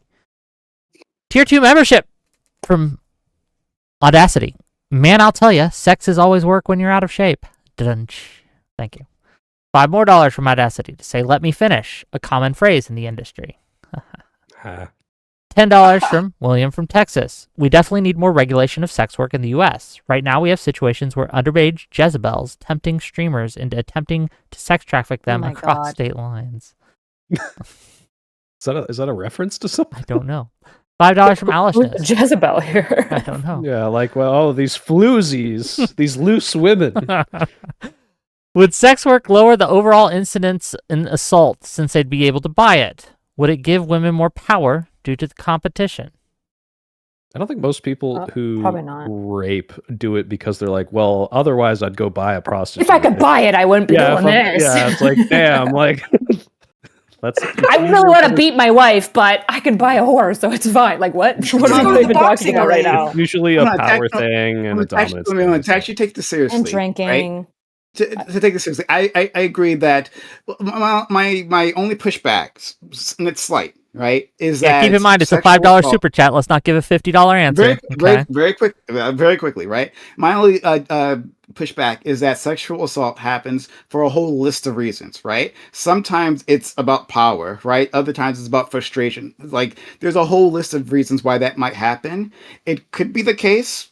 I don't have any studies, so this is just out of my ass, right? It could be the case that for a very certain specific segment, right, of people who perform sexual assault, that if they had some easy access to sex, that it would decrease it. But Yeah, okay. I think the sorry. only Very argument close. for that actually would be that if like young people are engaging with sex workers in somewhat of like an educational way, and the sex worker does a lot of like talking to them about like implied consent and what it looks like, and I think it would reduce all of the messy sexual assaults that occur when both parties are drinking and consent gets Okay. fuzzy. $20 from Alexander Rin to say the distinction is kind of immaterial if you want to make something legal. If your parents coerce you into a construction job that you later decide you want to continue, nobody would blink. Not the same for sex work. It's a true point. $5 from Pulse. The Wow, Pulse hold on. Hold on. Sex trafficking victims are typically kidnapped and like not just like they're forced and like imprisoned. Whereas your parents being like, "Come on, buddy, it pays so well." It's Well, like, no, yeah, your parents Yeah, will also a better force you to- analogy. very a bet- different. Well, No, better but your parents analogy is like actually can force you to Qatari sex and work. like, It happens all the time. construction Let's worker Soypill slaves, go right? real Like, quick. Yeah, Soypill. like thank a you, better analogy. analogy is like, yeah, if a Qatari like sex work or a construction worker slave, decided to keep doing construction work after they somehow got freed, after they built like the FIFA World Cup stadium, right? Like, not your parents got you into it, right? And in that case, guys, it would be guys. valid to question, right? It'd say like, hey, like you only know construction because you were a fucking slave. Like, don't you maybe want to break out of this? It's in the same way. People would Guys, probably blink a little. Can we understand? Sorry, can we have a deeper understanding what sex trafficking looks like? Right, you guys are trying to hit me and Abby over the head about like the danger of sex trafficking, but like no, I've actually looked into this a lot. Sex trafficking looks a lot different than necessarily like a Qatari smuggling into the Middle East. Sex trafficking happens in your own region, right? Sex trafficking can happen because your coach forced you into that. There was actually a big case, I think, in Michigan, right, where a coach was having a whole sex trafficking ring within his small little town, right? Your parents, yes, can force you into sex trafficking. That's a real thing. Well, Wait, Prime, hold on. The reason, A parent encouraging you.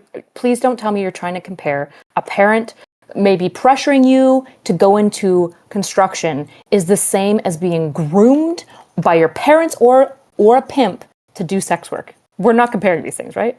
No. That's not what I'm saying. I'm Okay, just great. expanding our understanding of what sex trafficking looks like. That's it. Because it seems like there's pushback. Prime, the against reason that. I'm not like using those examples, which I do acknowledge are real sex trafficking, is that the studies that I talk about, where it's like legalization increases the sex trafficking, specifically looks like underground rings taking women from other countries on ships and over the border into the Netherlands or Sweden or like where these studies were performed. So like that's the primary consequence of it. But yes, of course, sex trafficking can happen, in your backyard. I don't know if it's I think that's what like. So in America, like I believe I heard a statistic on. Don't hold me to this, but I believe I heard a statistic that sex trafficking actually happens more locally than bringing people in. At least in America, that's States. Probably true. I would believe that. Like maybe on the border, it's like not as common, but yeah, and like, different countries are different, right? Different places have different problems. I do want to get through these real quick so we can get back to the discussion. $5 from the Pulse 2X to say football in the military for a fact has a high rate of mental and physical trauma.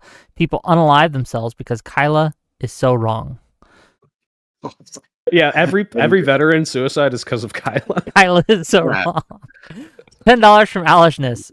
Is that why? I'm sure that guy's a little bit hard knowing that I heard his comment. So congratulations, I guess, buddies. God. Did sex Does that working count just as happen? sex? Did I just Yes, do sex that was sex work right there. By describing his penis, but you that just wasn't a engaged in reasonable sex work. consent. No, it being read was kind of the sex work. So was actually, I guess Wick was doing the sex work. Prime. It's true. And I was kind of being pimped out.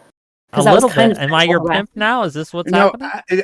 Erudite. It got a little hard just knowing you read it to me. Then kind of. I didn't consent to that. I specifically said that, like, simply being hot, simply being erudite, and being attractive. To be clear, doesn't we count don't as have sex. to. We don't have to talk about. We don't have to respond to me seriously about this question. $10 from Alishness to say, is that why women aren't allowed on boats? They're not for sale? Okay. I don't get the joke. Oh, I get it now. I get it. Never mind. I get it. Okay. Because boats have Sorry. sails. Oh my god. Yeah. $5 from Input Output to say, thank you, Wick, for a good show. You're welcome, I guess. And then $5 more from The Pulse to to say Wick is so wrong in treating men like idiots, like we don't know different. I hate that argument. Oh, and then I agree with Meaning that Face. one because the idea that's like, oh, if prostitutes exist, then my stupid Hold fucking on. son will No, think that women not are if for sale. prostitutes exist. If it's normalized for people, men primarily, let's not kid ourselves, men to offer money to women in exchange for sexual favors. If that's a normal thing in society, I think that does damage relationships. Do you think it would be do you want your daughters to live in a world where men can just approach them and it's socially acceptable to approach them and say, hey, I have $20 here, I don't suck think my dick? even in a man. world Wick, where Wick, I've got sex some work was bad news for you decriminalized, about what women deal with. Okay, do you think that would be that they would have to deal with it more or less or the same if we legalize sex work and destigmatized it? I'd Yeah, probably say the same, and it's going to be probably. very, very little. Yeah. That's okay. well, I guess so. This is like a classic, like kind of Dworkin-esque like swerve argument. My issue is like I just feel like if you go to like any country where women have to basically be covered from head to toe and like are barely visible, we still see like massive amounts of sex work. In fact, we see an increase of young boys being used in like pederastic sex work, and also we still see a massive amount of sexualization of women and sexual assault of women. So like, yeah, I don't know. Yeah, I can imagine in third world countries where you have these kind of backwards regressive norms that might be the case. But it's But not I'm even talking just about in third our world, Wick. society You're talking today. about, I like, don't think. Hold on, Saudi if I may, Arabia, which if I may don't think you finish. can call third world. If I may finish really quick, right? Well, I would consider them to have a third world culture when it comes to these things. If they're Oh boy. putting their women in head to toe But that's what burqas type third of world thing. means. Third world is specific to the economic. I like, understand. In the I'm using it in a not, more colloquial Oh, You got a sense. third world I don't Again, like mindset. their culture. I'm being No, derogatory you towards just their have a culture. third But world let me mindset, finish my okay, you point, if I understand. may. This was a spiritually Israeli argument, Wick. Yeah. I don't like it. If I may Yep. mhm. finish my point, right? I think that already we are seeing a worse world for women, especially young women, due to the proliferation and normalization of OnlyFans. There are people who would be streamers, but who are kept out of being streaming because they don't want to deal with the normalization that has happened when it comes to people coming into people's chats and saying, hey, what's your OnlyFans? I want to see your tits. Why don't you start an OnlyFans? And that is a normalized behavior. If we were to normalize sex work even more, that would get worse. Okay, Do you that's think fair. that people weren't like? Oh, I'm sorry. Do you think people weren't asking women for like to not through OnlyFans, but to DM them pics previously, and weren't DM them their own dick pics previously? That wasn't a thing Do before you think that, OnlyFans? again, it's not just how it happens or when it happens, but how society treats it when it does? Because I promise Yeah, we you, treated. We again, treated, before all this, we treated No. it much more negatively did. to Hold on, do hold on, sorry. that It's than we do sorry. now. I think there's Well, you- always been a boys will be boys culture kind of surrounding how especially young boys talk to young girls. And I think normalizing sex work and having more of these conversations, at least in my opinion, might actually lead to less of these types of comments being normalized. And we might actually react to them more I don't think strongly in so. a negative, if I could finish, because we are having more of these open conversations. What I strive for is just more of an open dialogue and to get rid of like the stigmatization behind it, because so we can have a lot of these conversations so outcomes like that are less likely to happen.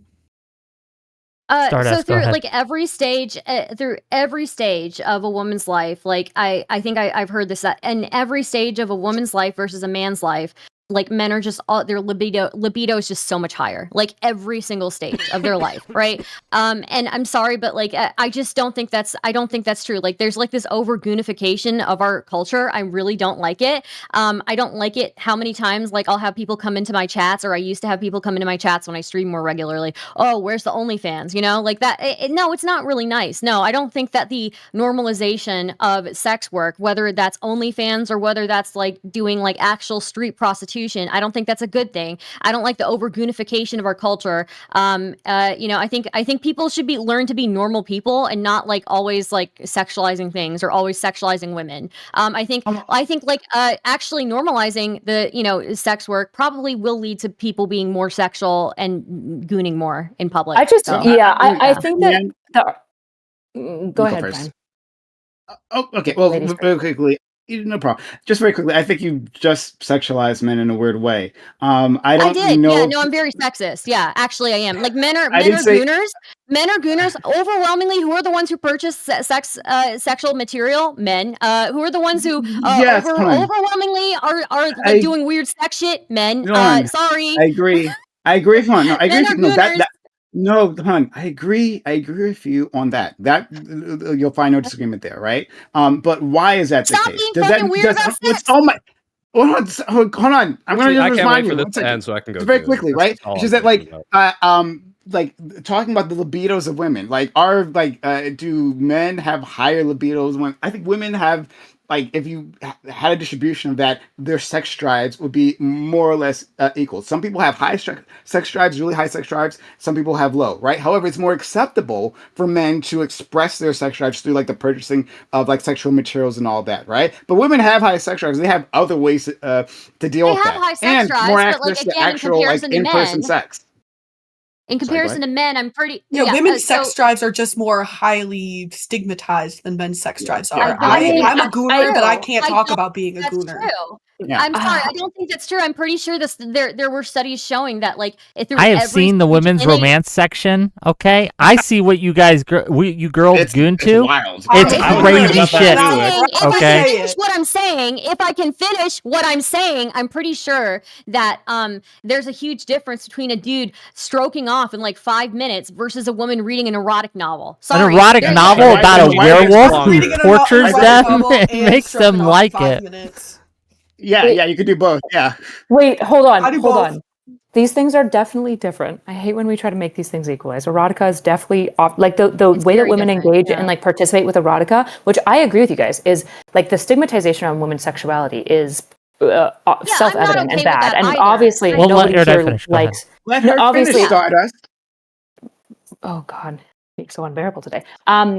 And obviously everyone here would agree that that's a huge problem that comes from mostly like our religious history, right? I think also if we like removed all stigma, I wouldn't be surprised if still we see like a higher sex drive amongst men. I think that there is like just some like endocrine issues. If you talk to like most people, for example, who are transitioning and they like go on T, for example, or they go off and go into estrogen, they see like massive shifts in their libido. So like I think that this is like somewhat self-evident that like by and large men that have lots of testosterone in their body are going to be driven to be a little bit more gooners. And at the same time, of course, that like women's sexuality is like viewed as this like negative, pernicious thing.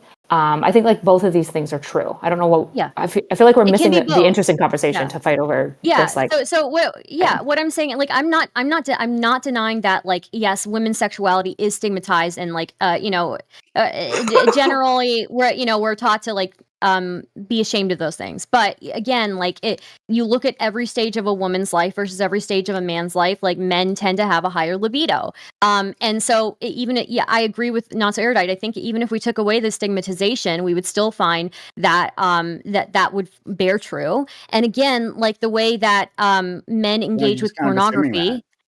I mean, I think you're just kind of assuming that without any evidence. Okay, And I don't have any evidence but either, to no, be clear.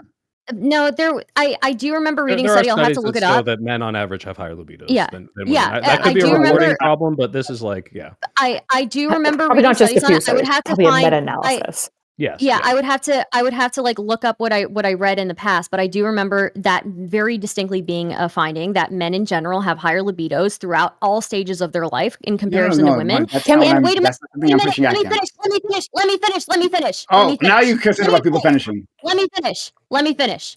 I do care about people finishing. I care about I'll myself. always let finishing you and not finish, Stardust. But go ahead. Thank you. In fact, Prime should never be allowed to finish ever. What I was saying is that I wasn't really meaning it that way, but so what I wanted to say is that the erotic novels, like I just feel like I'm not somebody who reads those things, but again, it's like I think women engage with those things in a very different way.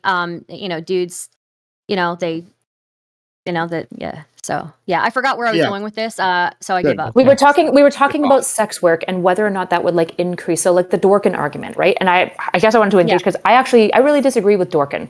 I think that there is a predilection, like even in my own nature, like I know that I am more of a prude than less of a prude compared to other people, mostly because of probably my like childhood history, right? Like I have a lot of negative experiences with sexuality. And so I think a lot of people that talk about this, like this presumption that more sex in the space would actually lead to more gooning. Yeah, that's what yeah. So the issue is that I feel like every time I'm in spaces where sexuality is normalized more, when I've gone to like kink parties or dungeon, like any of these like very high sex, I feel like I see, honestly, by and large, way less sexuality. And when it does occur, it's almost done in like, it's kind of like weird in that like, I feel like if I go to a conservative TPUSA party, I'm going to see more flirting, more making out, and more fucking in back rooms than if I go to like most kink parties. In large part because like a lot of kink parties are maybe, they're so used to sex and sexuality, they're like, I don't know, I'm good, I'm just like chilling and vibing. That's like broadly been my experience, like when I look, and I feel like when we see like greater levels of like more normalized sexuality, like particularly in the way like sex work can look, I just wouldn't be surprised to see if overall what we actually see is just like people not freaking the fuck out over sex so much. Because a lot of the conversations when it comes to like sex and sex work and sexuality, the reason why I would push back on Abby and Prime and be like, we do treat this thing differently. I don't think it's good that we treat it differently, but it's obvious that everyone feels like sex is weird and a little bit different than everything else. Now, I don't think that that's self-evidently true and it should be that way forever. But what I do think is that if the more you normalize sex, that it is just like more of a behavior, I actually suspect that you'll see two things. One, a broad like chilling out on sexuality overall because there's way less like pent up energy. But two, you're probably also going to see a pretty large explosion of more sex-related disorders, particularly with like sex addiction, porn addiction, and potentially even like unhealthy pursuits of types of kinks. I wouldn't be surprised if all of these coincide together. But to be clear, just real quick, I am not arguing against more sexuality. I am arguing against making sexuality more transactional. And I think there's two different things here. I think it's fine if people want to, on their own, without any real monetary transaction, none of the monetary incentives that come with such, to be more sexual, more open. I think that's okay, right? I don't think we can have arguments on whether that's good or bad. But my primary pushback against sex work specifically is the transactional nature of it, which is at a different scale than any other kind of transaction you can look at. Sorry, I just think the transaction nature actually frees the woman in large part. Like I think part of why we have like such a like weird. I think.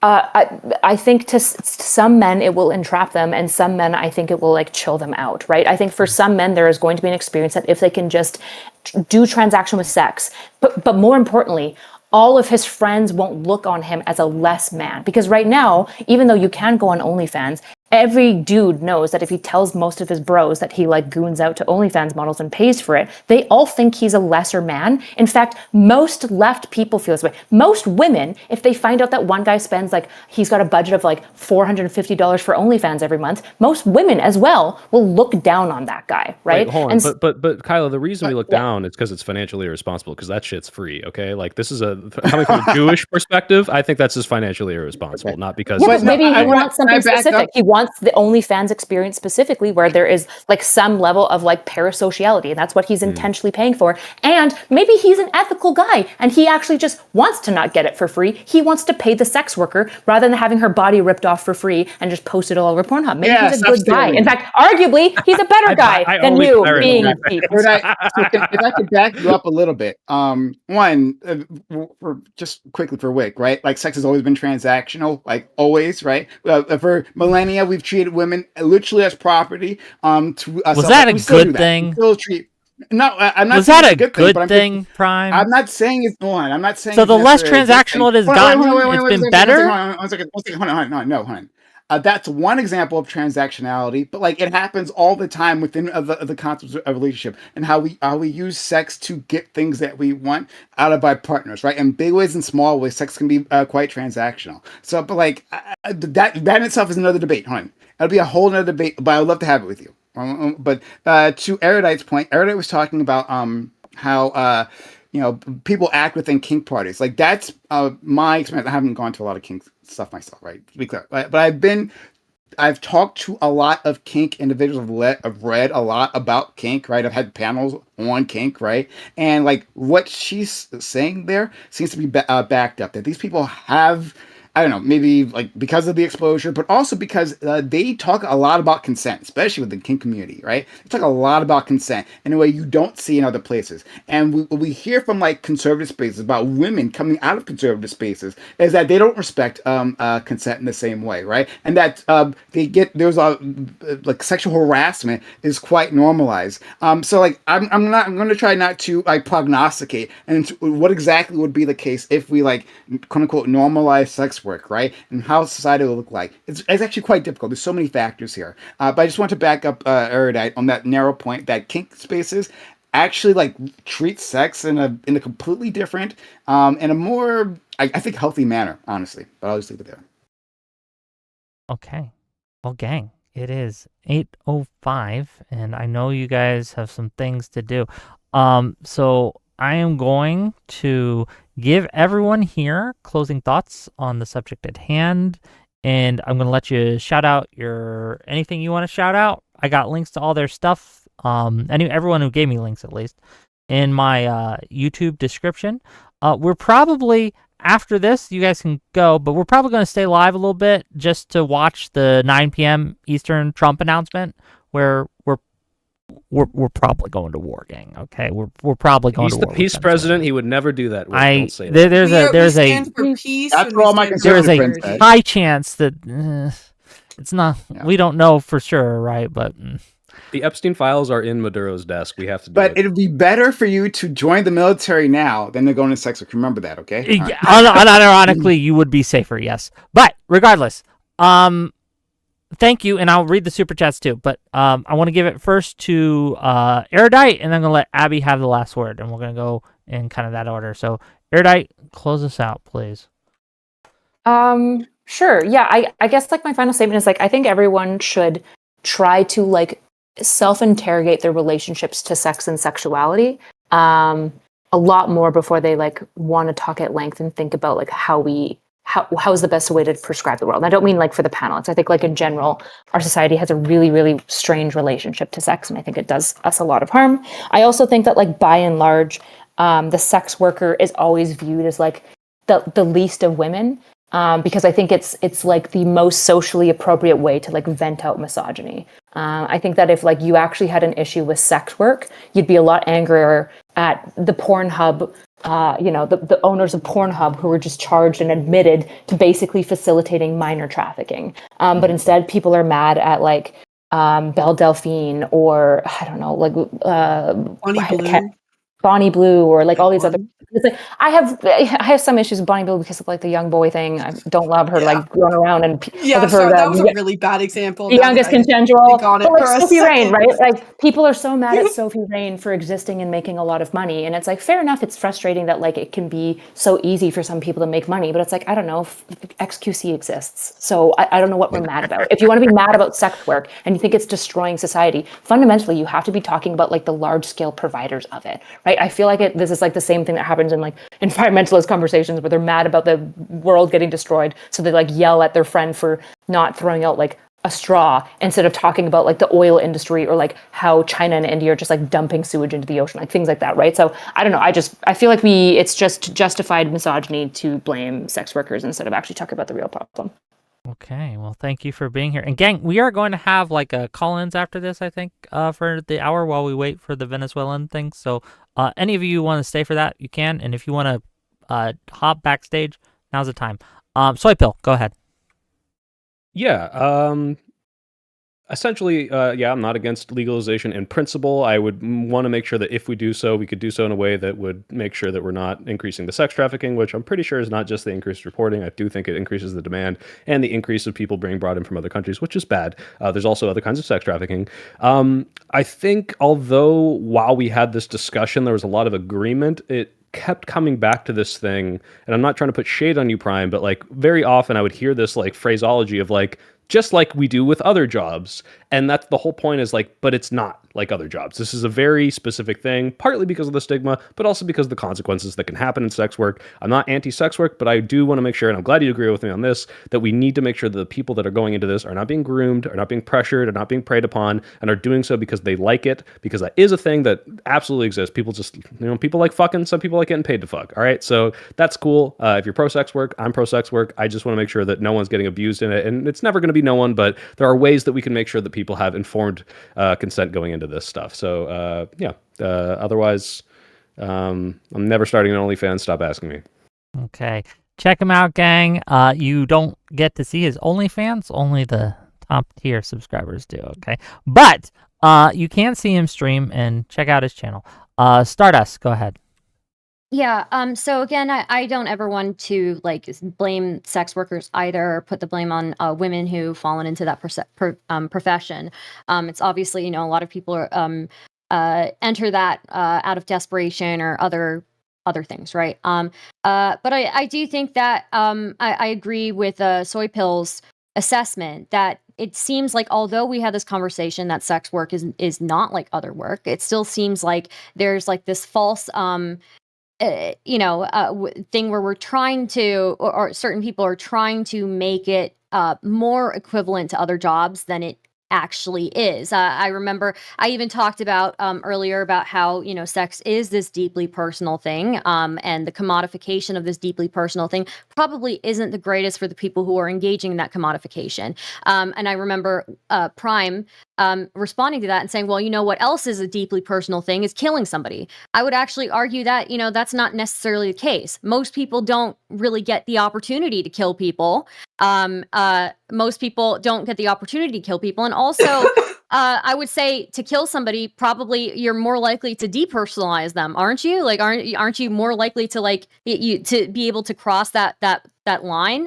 So I don't know. I do feel like that is not really a great example either. And I do think, because most people are probably going to engage in into sexually intimate relationship at some point. Commodifying it is just not, it's not great, and it probably has adverse effects on people. So, but that doesn't mean that I don't think it should be legalized. I'm like pro regulation and putting things in place to make sure people are safe and reduce the amount of people being abused. And again, as far as stigmatization thing goes, again, I'm not like pro Puritan culture.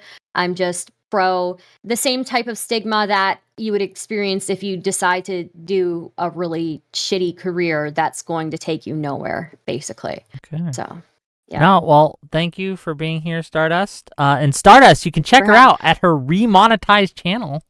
Yeah, you can pitch that. Yeah, but congratulations. Yeah, on that. I forgot to mention that. Yeah, you may have known that like about a year ago, my main channel got demonetized. Well, randomly, the other day it got remonetized. So I don't know what that's about, but yeah, come check me out. I'll be putting more videos up. I'm currently working on a video essay. So we'll see if I can get out of my loops. We'll be there soon. So yeah. Congratulations once again, and go check her out, gang. Primecayes, please. First of all, thank you, Wick, for being so kind as to invite me to this conversation. We always appreciate you bringing on, just talking to people here. And shout out to Abby, who I had never met before. It was really nice meeting you. And hopefully we can see more in this space. I think you have a lot to offer. And thank you, Soypill. He's not. That's all right. But thank you, Soypill. No, I'm listening. Don't worry. Sure. You're fantastic. And I like Thank you. arguing You against too. you, and I like to do it more. Stardust, I haven't seen you in like literally like I think 2 years or so, but I hope everything is well with you, your family. And yeah, I would love to talk to you as well. Erudite, I love you so much. I think you're great, and wonderful in all the ways. And I really like to see you again. Anyway, okay. So beyond that, oh, and find me twitch.tv, twitch.tv, youtube.com, and kick.com. Oh, also TikTok. There too, right? Slash Primecayes, Primecayes. All right. Just very quickly, I think I said pretty much all that I needed to say. I think there is. I don't think, and I don't think that sex work is like the exact same thing as any other type of work, but it's work, right? And also, we can draw comparisons. We can draw comparisons between two different things that have similarities, right? While also acknowledge that they are still distinct, right? So we can draw comparisons between construction work, between the military, between being a professional athlete, right? While still acknowledging, yeah, these two things aren't the same. All right, that's pretty simple. Beyond that, in terms of like what's more personal, murdering a person, yeah, it's actually a deeply personal act, taking someone else's life, right? You for the individual, right? For the individual doing the act, it's a personal act, even if you think the other person isn't the person, right? And so like these things have awful consequences. So I was talking about the military at that point, but also mercenaries exist. Mercenaries are a thing, right? But in fact, my entire time on Twitch, I don't think I've ever had a discussion on mercenary work, right? I had a lot of a discussion on sex work, right? Like in this case, we're both monetizing an action that people don't like, right? But sex work specifically is the one that just kind of keeps coming up, right? Even though there's plenty of mercenaries around. So anyway, I just don't like making this Almost special like category. murdering people is viewed holistically as more bad than selling sex, which is probably good. I don't know. Okay, We well, thank let, our let him finish his thing so we can get Abby, and so we can we'll do Yeah, call-ins. I promise, so we can argue. I know. I'll end it very quickly. But yeah, so I think we can acknowledge these things are distinct. I just don't want sex work being put in a special category, right? And being moralized specifically for that. I understand not everyone here was moralizing. Sorry. I'm not trying to say that you were, right? But that's how the larger society does that. And I will always push against that. Shout out to my workers, no matter where you are. Real quick, Prime, a super chatter told me that I have to say, congratulations, you've been soiled beyond recovery. So got him, even though you said nice things Ew. about me. Let's give it to Abby. Abby. Well, first of all, yes, Okay. go check out Prime. Now, Abby, last word. Go ahead. Well, first off, I guess obviously thank you guys so much, all of you, for this opportunity. This has definitely been an interesting experience. You guys all seem very smart. Y'all this has been fun. I guess like my closing thoughts are we had a lot of discussions about a lot of like hypotheticals, what could happen if we were to legalize sex work, or if we were to talk about this more. Do men have higher libidos than women? There's a lot of like these very broad, very overarching questions, but I think what, at least in my opinion, I think what we should focus on is what is happening now. So there are sex workers out there right now who are being forced into dark alleys and who are being forced into sketchy and uncomfortable situations, and I think those people do deserve protections. And obviously there are protections in place now, but I think the more restrictions, I do still stand firm as to what I said before. The more restrictions you put on it, the more harm is going to happen to a lot of people. And I also do still stand firm in the fact that the more conversation we have about it, the more people are going to be able to come forward about their experiences. So a lot of the stigma does need to go away for us to have a brighter future. So that's about it. Okay, thank you. I'm not very So sorry, I'm not very active on social media, but I was told I need to shout out. Um, I'm on a speech and debate team. That's how I got here. SCSU speech and debate. That's my channel Okay, on SCSU TikTok. Yeah, speech and debate I on added you as a TikTok. friend on Discord. We love Yeah, to go talk. Oh, check. perfect. Yeah, Yes. great. Thanks for being here, all. What do we got coming up tomorrow at 6 p.m. Eastern? Well, we're gonna do call-ins and stuff after this for about an hour, and then we're gonna watch the Venezuelan announcement. Well, the Trump announcement. Could be which we something don't know. else. It Huh? could be. It could Could be. We Maybe discovered him the and It real could be. cause of autism this time. They actually cracked the But case. maybe. They Maybe. found It was the cause of actually autism. It was ibuprofen, not ibuprofen. Tylenol. It's Not circumcised Tylenol. Tylenol babies who also twerk too early. It's True. all Circumcised three. twerking Tylenol Look, babies. actually, they're going to Yes. announce how they lost the Epstein files. There was a file error, and they can't They recover found the it, Epstein and they're files. super sorry. There was a sudden fire. Oh. But regardless, tomorrow, 6 p.m. Eastern, we're going to be doing Doobie versus the world. Doobie's had a lot to say, and a lot of people have some issues with what he's been saying. So if you want to take Doobie Oh. to task, I for stand by Doobie, no matter Is what he's Doobie the saying. frog? Doobie is the Yeah. frog. Yes. Okay. He's my Doobie, main don't just man. say it like What are that. we He's arguing not with just Doobie the about? frog. I don't know any other frogs. He's the What are we best. arguing with Doobie about? Whatever What you does Doobie like. want? It's Doobie versus the world. Everything. Okay. Okay, so if you want to call in tomorrow and argue with him for a little bit, you very well could. And that's tomorrow at 6 p.m. Eastern. Then on Friday, a little later, we're going to be having a debate on whether or not it's a good thing that women have gotten the vote. And we're going to have Alishness versus Kung Fu Joe on that. And that should be fun. Oh boy. I know. And then next week is Christmas time. So we're going to only have really 2 streams, pretty much. Boo. I know. I'm going to Boo, be you love singing your Christmas family, carols boo. on the 24th. So Don't skip that one. yeah, you might want to. It's not my best stream, but it's fun and I enjoy doing it. So Christmas carols on the 24th, and then on 22nd we're gonna have a show on a article that was written in the Compact called "The Lost Generation," and talking about how DEI and the era of DEI led to white discrimination and anti-white issues, and it was actually a pretty well written article, so I figure we'll do a show on it. So with that, the rest of you are free. If you can stay for Collins if you like, but if you need to go, I understand.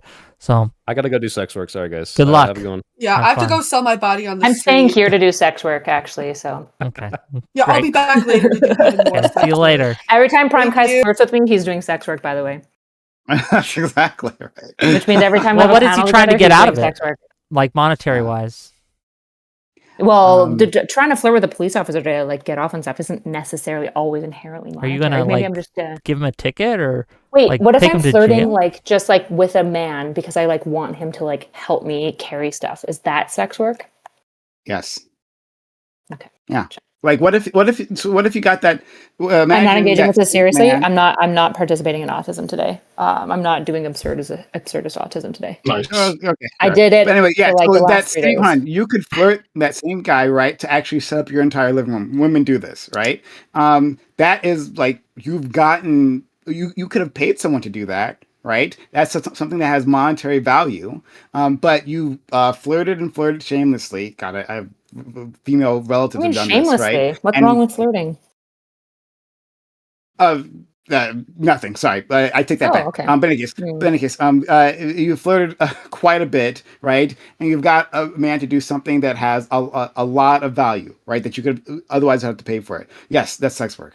Well, like, what if it's not of like monetary value? Like, I can just carry my groceries upstairs, but I flirt with a man to help me carry it. Not because I can't do it, because like it's nice. And also, he has fun that I'm flirting with him and I have a little bit of fun. Is that sex work?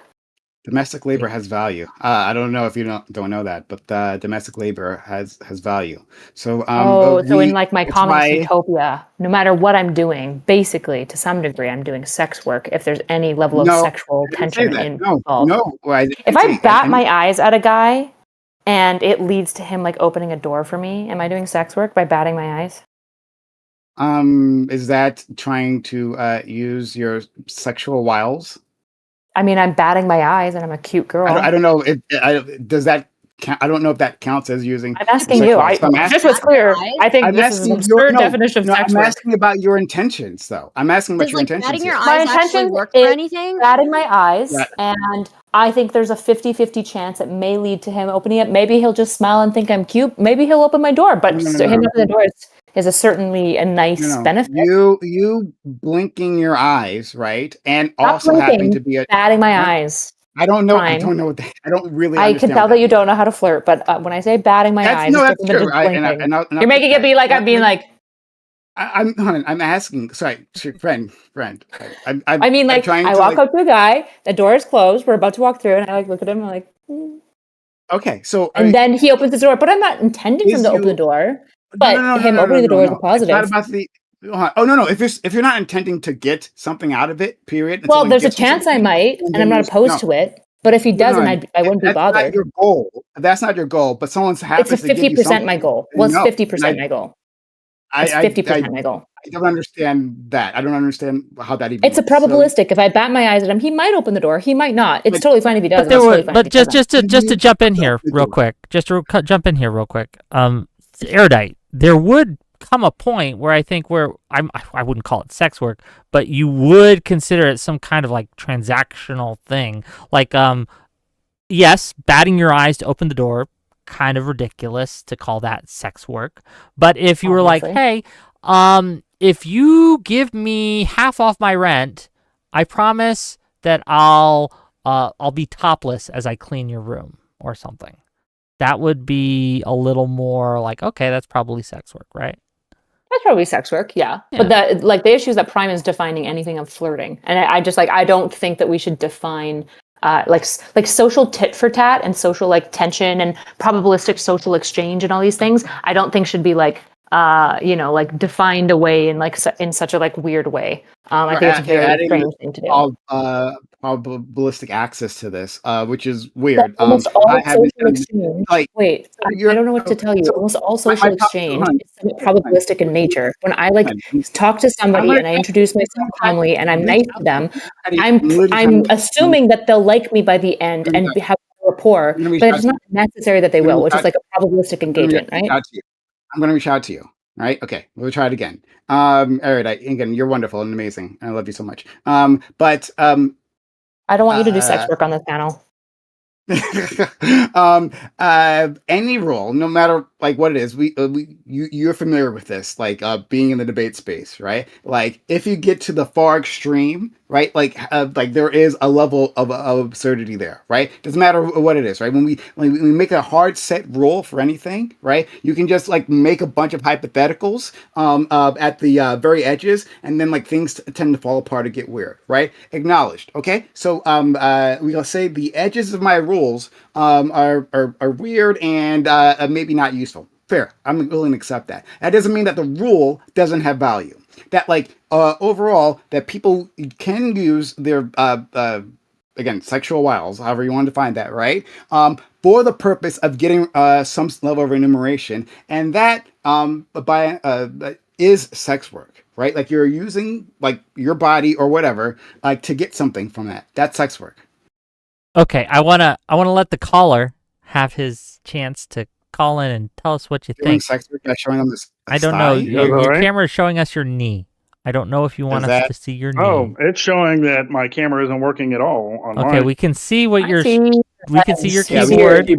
Now we can see your face. My phone around. Okay. I mean, does anyone on the panel have children? Does anyone think about like? I mean, I have two daughters. Depends on if we're like life at conception, because then technically, yeah. Oh, are you? Sorry, Rick? No, I miscarried in like September, like 6 weeks. I mean, I'm not against abortion. Yeah, I'm sorry to hear that. I thought you were about to announce you were pregnant. I was like, okay. Maybe my wife didn't have one. Like 15 weeks. I don't care. Okay, fair enough. But thank you. Fair enough. But what was your comment or question? Wick, don't you have kids? I don't talk about my personal life, so whether I have kids or not. He said that man's old. I mean, if you have children, what would you think about your, teenage daughter coming home and going, "Hey, we did our annual bang bang, what do you call it when you job fair, and Riley Reid was there, or whoever the top porn star is, and I don't know how I would feel about that. I don't think. I mean, I'm pretty open about a lot of stuff, but I have 2 daughters, and I couldn't even conceive of being able to support that. I mean, I wouldn't disown them or anything, but I mean, I feel like that's a huge reason why sex work isn't. Dan Bama. So we discussed this, like literally this exact, at least I believe this exact same scenario earlier in the conversation. I must have right? came in late. Sorry. No problem. No problem. Sorry. And that's why I'm not like trying to attack or anything, right? I'm just trying to explain. But yeah, we had a similar conversation in terms of like, hey, like what jobs should be allowed to come to like a high school fair, right? Like we can say that like there are certain risks, certain jobs that carry risk that are unacceptable. And so that we wouldn't necessarily have them be advertising them to children, right? Like maybe sex work seems like a good one to have on that list, but also the military, we shouldn't have them there either, right? Also, like we don't have slaughterhouses, we don't allow them to recruit at high schools. Like I think that's extremely unacceptable. But that doesn't mean it's not legitimate. It's a legitimate job, but like I wouldn't have them like at a high school. Is that something that's changed? I mean, I think I'm probably older than everyone here, but I mean, we literally had a slaughterhouse at my job fair. Yeah, when I was in high school, I think we had on the school and where the school we had is, a right? ton of people from all over and different jobs in tech and more like trade school type electricians and things like that. And my question that I posed to the panel was, would I have been doing something immoral if I were to go to a high school and say, hey, ladies, when you turn 18, I want you to join my OnlyFans TikTok house, and you will stream yourselves doing sexual acts for me, and I will get a cut. And yeah, I'm just recruiting here. So no, you can't do it now because you're not of age. But once you're 18, come on over, and I'll give you a good bonus. Have I done anything immoral there? I would say yes. Why? Well, because, and I think the big thing is there hasn't been a clear definition of what sex work is. Well, do you consider that sex work? If you were in if you're on OnlyFans doing sexual acts on camera for money? Yes. Okay, so I would say I am asking these women, selling your body for money would be considered sex work. Yeah. So can you solve another question after this? Just once you guys are done. Sure. Yes, absolutely. But after I've we've decided this is sex work, and I say, hey, I'm at a job fair, I'm at a high school, I'm doing recruiting. I want to get them while they're young, right? Because there's a time limit on these things. So 16, 17-year-olds, you know what? Come work at my house, and you can pay for your college this way. And I'll set it up. I'll make sure you have all the equipment you need. All you have to do is stream twice a week for me, and I get a cut of what you make. Have I done something wrong, and why? I mean, I would still say yes, you've done something wrong. But in your hypothetical, is this your hypothetical where sex work is legalized? Even if let's say it is legal, regulated? Yeah. So even it's legal, but have I done anything morally wrong? I'm not asking a legal question. I'm asking for me, yes. Why is my question? Because what is immoral about that? Sex work immoral. Okay, if that's your take. I would consider. I mean, I don't knock it. I think I think a lot of immoral things are needed in society. I don't think. I think society needs immoral things. I think killing people in the military is immoral.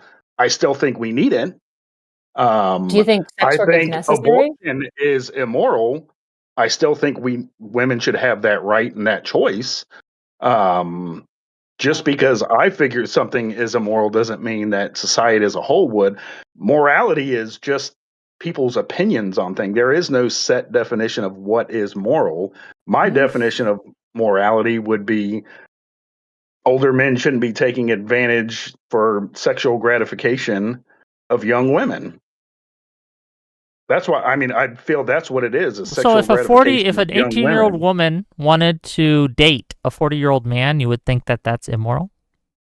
Actually, yeah, probably. Okay. Erudite, you had some questions for the guy? As a 40-year-old man or a 41-year-old man, I would absolutely say it's immoral. I just I wanted to know know. 41-year-old men that date 18-year-olds, and they're doing it immorally. I want to see if you can settle a debate that we've been having.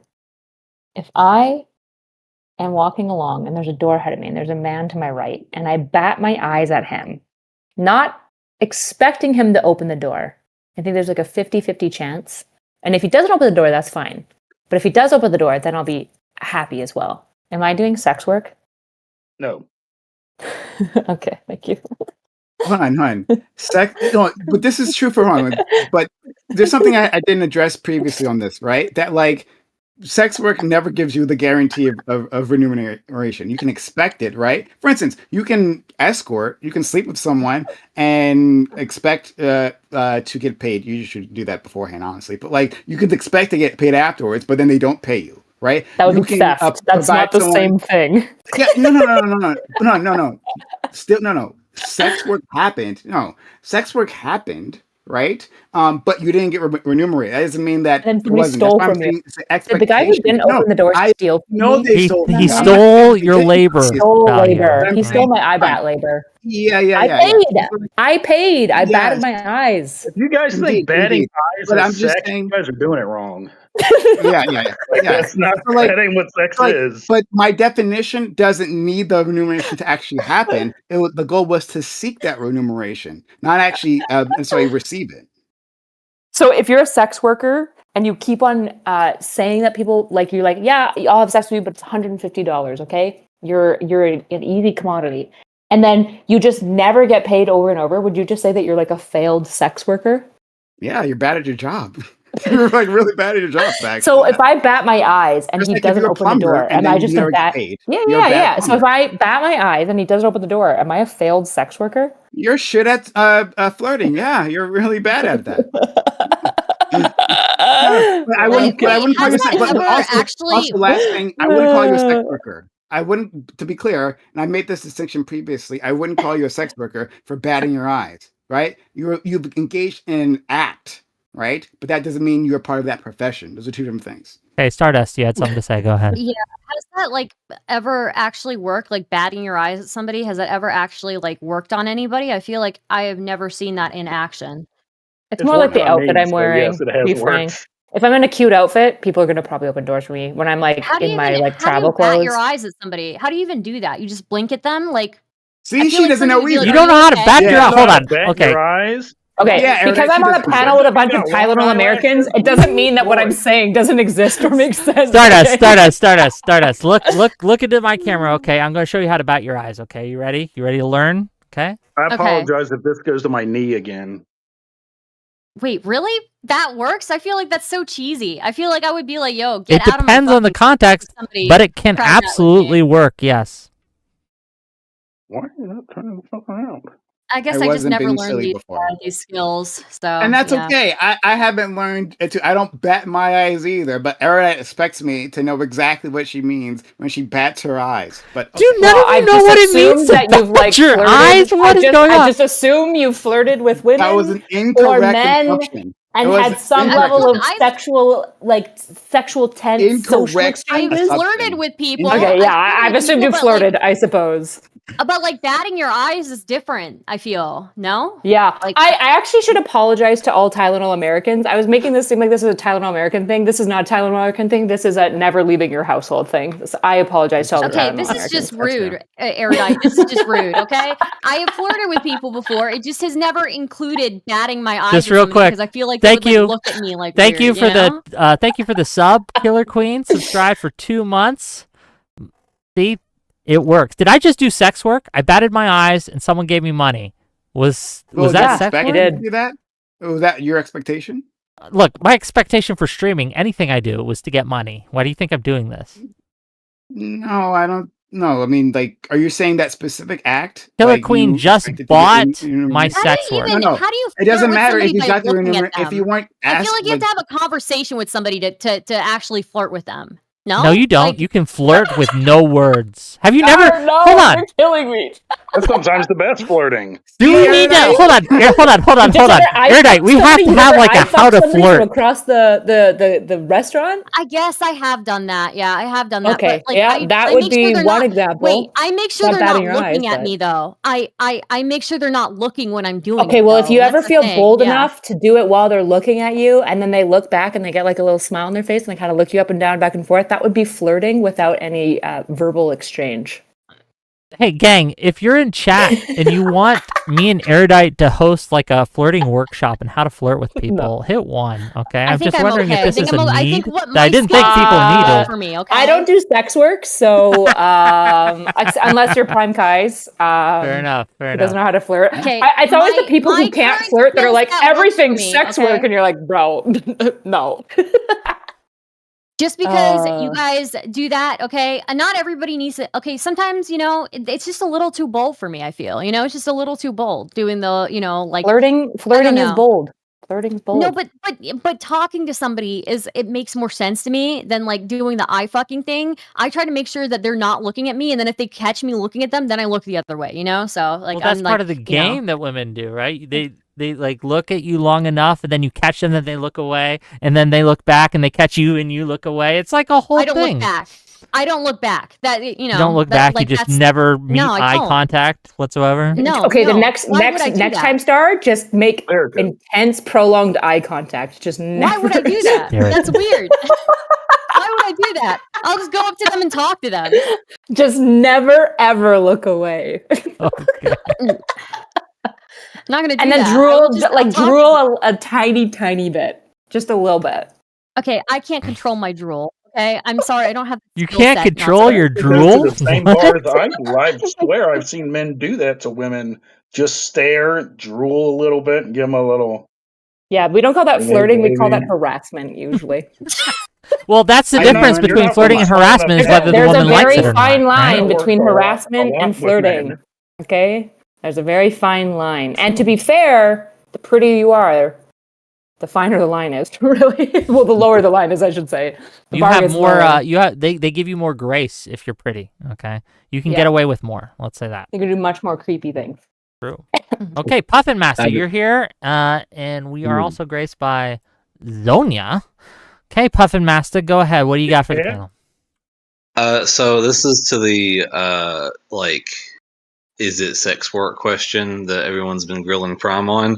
So when I first joined the WIC, when I first joined the WIC Discord, one of the pinned messages was there was a social media post, and pointing to the like button, it said "Get WIC pregnant" button. Was that sex work on WIC's behalf, giving someone else like media engagement? No one was getting me pregnant. I promise. It was No sex listen, work occurred. It was impreg. It was impreg adjacent. No one was pregnated in that. Am I posting like porn every time I make an Instagram post and I use the hashtag intellectual thirst trap? Yes. Even if it's like there's nothing sexy about the video in any way, Prime, but I hashtag it intellectual thirst trap. Am I just doing porn? Or am I doing sex work, I suppose? Anything is porn if you try hard enough. Let's be clear. Yeah, that part's true. But like I said, like if the point isn't to titillate someone sexually, right? Then I would say no. Again, like the rule is pretty clear. And like, but you can, what if I'm doing the you can- hashtag because it's funny I- and it I makes don't- people feel a little bit more comfortable being coomer? I don't understand how a Content. hashtag interacts with this, but what I'm saying is that like, hey, like you can try to keep like making absurdist hypotheticals and keep texting rule. And I can say I'll keep saying that at the edges, sure, at the extremes, every rule falls apart. That doesn't mean the rule doesn't have value. So to be clear, That's true. That is a true statement. To be clear, Okay. That was like 99% shit post. That wasn't like a serious attempt to understand. poke the situation. I understand.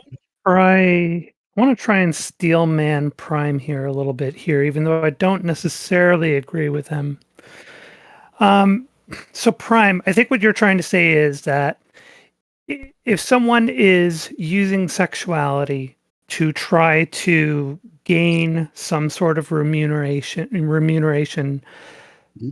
regardless of what that remuneration is, they're essentially doing sex work because the intent is there and they're using sexuality to gain that. Yes. So, and I think one of the problems that we have right now is that sex work is a very difficult thing to define because it's kind of been expanded over time. It includes so many different things in the umbrella these days. Like if you go back 30 years ago, I don't think anybody would have suspected that we would consider like booby streamers to be sex work because we didn't have streamers, let alone booby streamers. But I'm going to kind of put a test to you here. Let's take a bartender, right? This is something that's been going on for decades, right? Bartenders will often, like female bartenders will often wear a low cut shirt or top because they know that they're going to get better tips from the male patrons when they're doing their work, but they're still just going to do their work in general, and they're going to get tips regardless, but you know they're going to get better tips. And oftentimes bartenders, even like lesbian bartenders, will do this knowing that they're going to get better tips from the male patrons. Would you consider that to be sex work? Absolutely. Yes. Absolutely. Okay. So do you agree though that it's a difficult thing to draw a line on? It's like a very fuzzy and kind of indistinct line. Yes, and that's the point, right? The reason why I created this idea like years ago, right? Is because exactly that we were talking about sex work, right? But then we were trying to figure out, okay, where is the line, right? Like at what point is it not sex work, right? So like, yes, there's like, full access or escorting, right? Like actual having sex with a person, right? But then there's camming. Is camming sex work, even though like there's no full exchange, but still you're trying to like get some sort of remuneration. You're using your sexuality in that case, right? Is that sex work? And then we move on. Okay, well then what about the booby streamers, right? Like the top isn't off, but like they're trying to do literally the exact same thing, and you just keep going down, and you realize that at some point people use their bodies, right, or like whatever, not necessarily even their bodies. That's another thing, but like still, they use their bodies, right, to gain these advantages. We at some point, like you're making an arbitrary distinction, right? Like we can do this experiment with Erided, right? She's been tossing all these hypotheticals at me, but I could toss hypotheticals at her, and we can run her down, and eventually, right, she's going to have to make an arbitrary distinction that this is not sex work, and then this is. I'm blowing that away. That's what I'm doing. Are you blowing that away? Is that sex work? Yes. He's doing that. He's doing that. Like, yes, I'm being so consistent that I'm like, I'm accepting the absurd. There's like this thing that I think happens a lot in like debate spaces where like we die on the hill of being consistent. And I think consistency is a really, really good heuristic. And I don't think being inconsistent is a good idea. But I think sometimes when you're like consistency leads you to a position where essentially like what you're saying out loud is absurd. And like 98% of listeners would be like, that's an absurd thing to say. I think that's where like we start falling into, right? Like I think we have words for these things. Is the line of between where it's like flirting and sex work gray? Yeah, I would totally agree that it's like going to be fuzzy and gray at the edges. The issue is that I wouldn't scale it all the way back to things that we have words for, like flirting, right? Like social tit for tat. And like sexual tension and sexual innuendo should just now also just be sex work, because then it's like, then sex work doesn't mean anything. It's not like a meaningful distinction. And when we're talking about sex work, by and large, we're making a pretty meaningful distinction, even though there are going to be edge cases of like, if you trade topless walking around cleaning for less rent, is that sex work? I'd say like, yeah, there's a monetary exchange between like two consensual adults that's explicitly sexual, and she wouldn't be doing the sexual thing if she didn't have the direct financial incentive to do so. Whereas me flirting with somebody, I am making a probabilistic guess that they might like me more, or a more positive exchange might occur, but I'm not necessarily assuming that it will. The moment that we like fall into this like probabilistic nature of like fundamental social exchanges, that's why I just like now we're just not in sex work anymore. I'm going to reach out to you. I'm going to push back against you, and I'm going to reach out to you at the same time. One, and after that, let me test you a little further. Let me just finish this. And then I would love to, yeah, sure. And just to be clear, in 14 minutes, we are turning on to the Venezuelan. Sure. Well, and I'll be gone. Not we don't know if it's Venezuela announcement. You know what I mean? But go ahead. Hopefully I don't forget my points. But one, I would agree with you that maybe this definition isn't like super great for like regular conversation, right? But I think like this would be like I don't more think an it's good for academic. anything.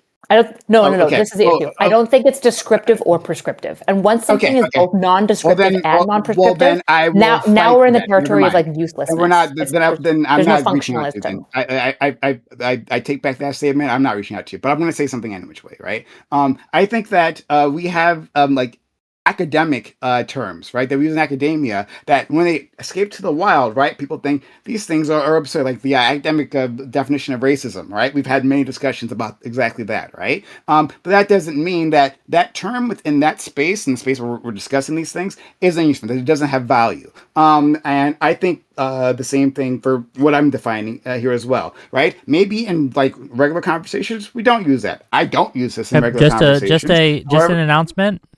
U.S. Air Force assets are currently launching from various air bases in the United States. The Venezuelan F-16s just went airborne. We might be popping off right now. We'll find out in a second. So, but yeah, Right, so talk that I love being in a fucking motel in Phoenix. But then also, I want to finish my point, and then we can talk about it. But like, no problem, right? But also talking about like, hey, when you use this definition, right? All of a sudden, like, sex work has no meaning. I disagree, right? When anyone says sex work, right, that doesn't actually tell you that much, right? In the way you use it, right? When someone says sex work, that doesn't tell you that much. The next question is, tells you a lot. Tells you a lot. No, it doesn't. So the next question. Most people understand that there's probably some level of financial exchange going on for a sexual type of act in some form that the person would otherwise not be doing. Yeah. Flirting is not a sexual act. There is not like a definition term. Okay. Good thing it's part of my definition. Anyway. Sorry. Yes. Let's talk about this. It's very important on the brink of war. You can then ask for more information, right? We already have these subcategories, right? We have cam work, we have escort, and we have stripping, right? We already have these parts, right? The sex work can be a superset, right? And then within that superset, we can discuss the specific category that you're in. That's what we do all the time with terms. Okay. I understand how categorization of philosophy works. Yes. Okay, I am at this point going to misusing it. I'm going to at this point. We're going to transition let's talk about to talking. women, baby. We're going to talk about the peace president. The president of peace is likely, and it's looking more and more likely based on the information I'm seeing, that we are currently going to be engaged in military strikes, specifically against the Venezuelan government. Look, I'll say this.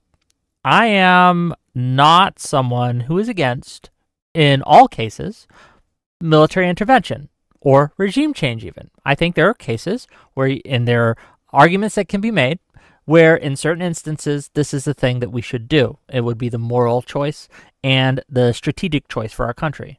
But when it comes to Venezuela, I see no moral argument and I see no strategic argument. I don't think that we will get from this exchange anything worth the cost of putting our servicemen and women's lives on the line and killing enemy combatants in this.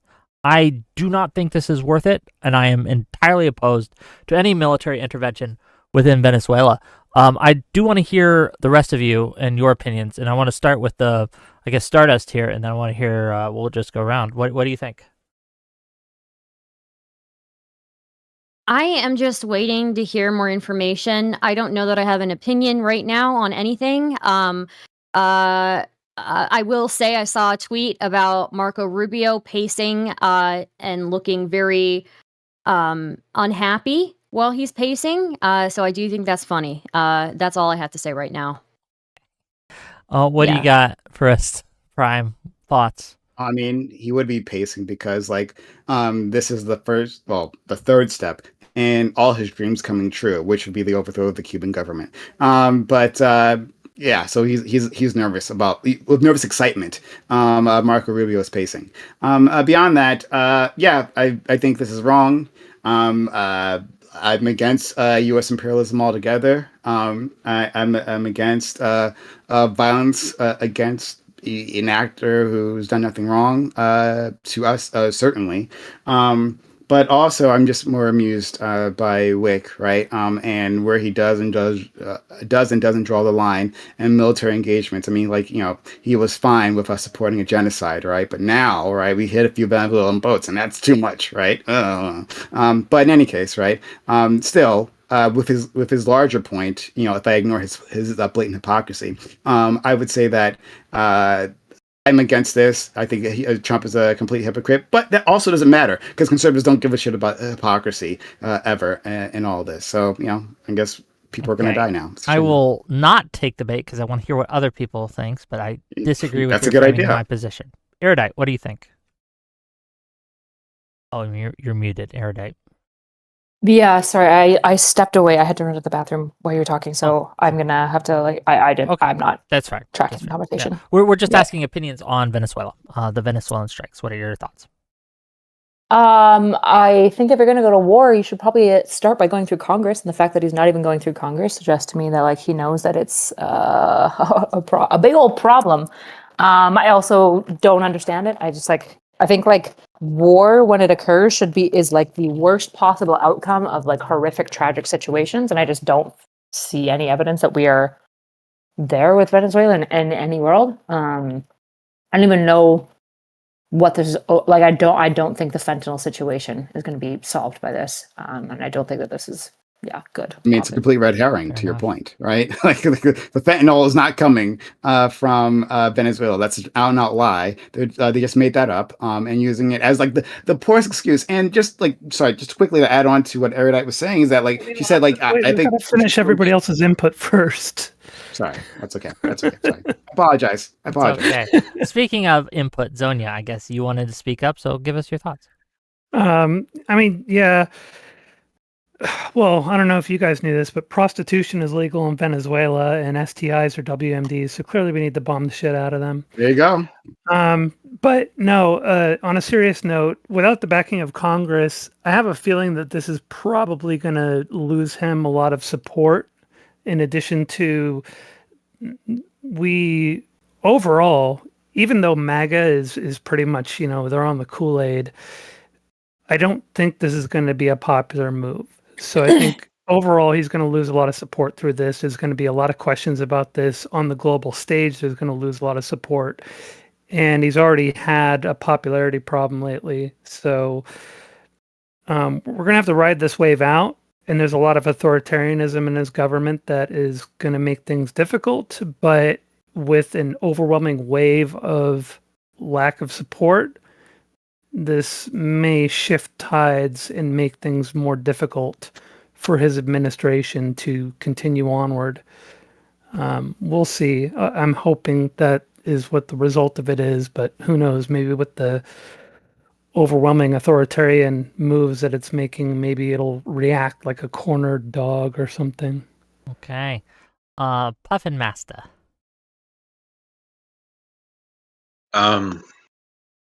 It's obviously naked hypocrisy. What I'm struggling with is I don't fully know Trump's state of mind on this.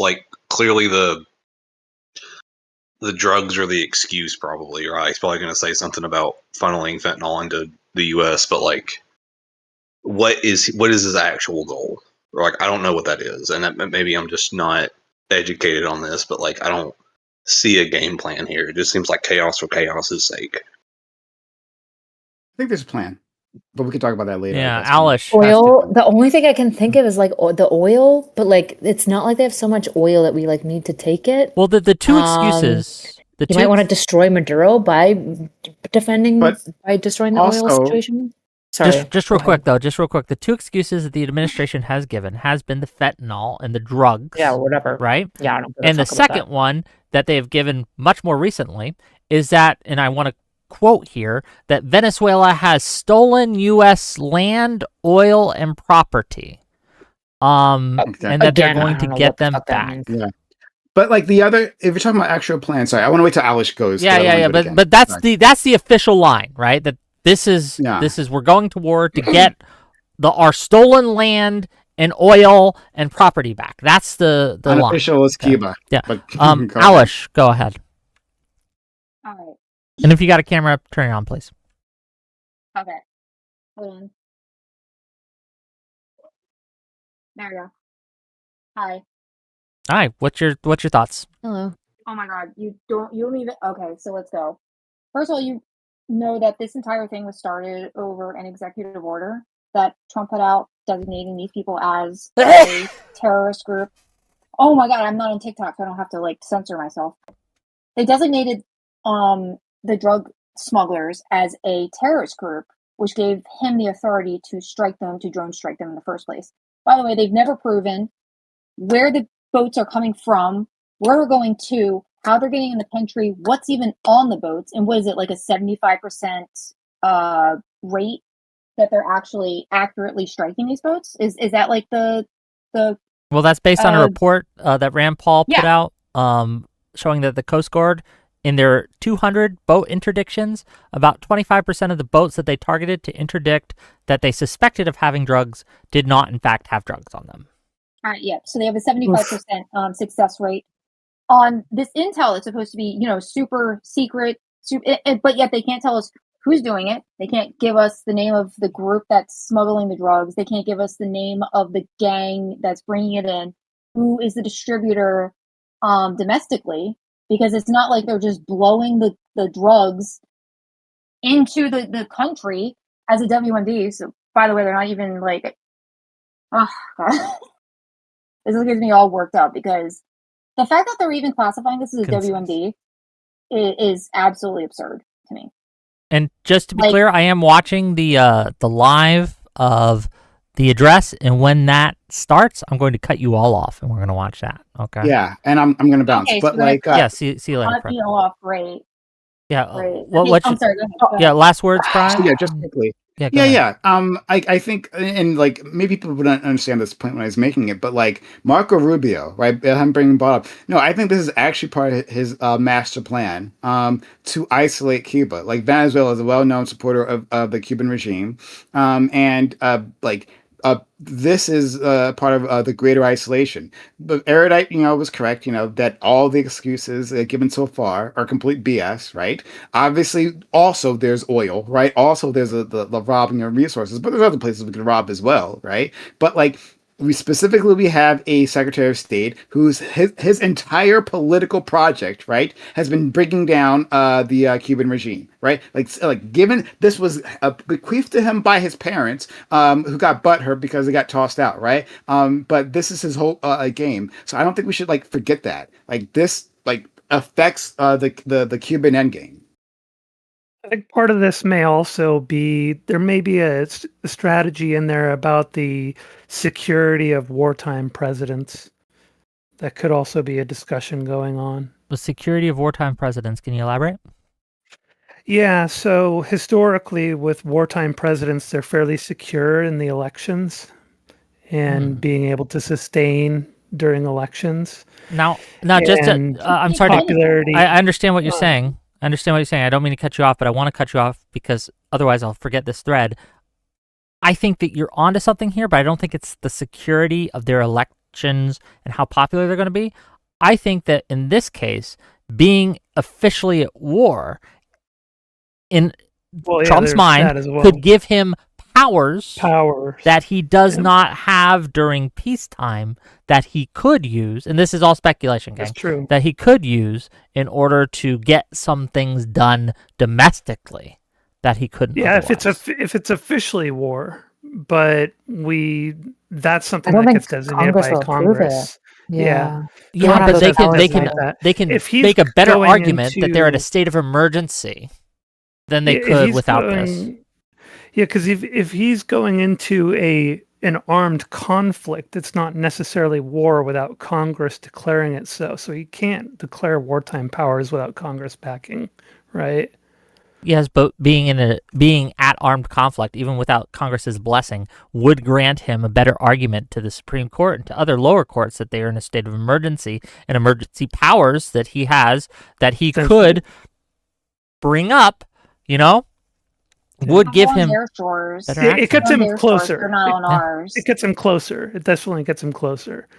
If he had managed to get Congress behind this, then absolutely I would be saying, yeah, wartime powers and wartime president security.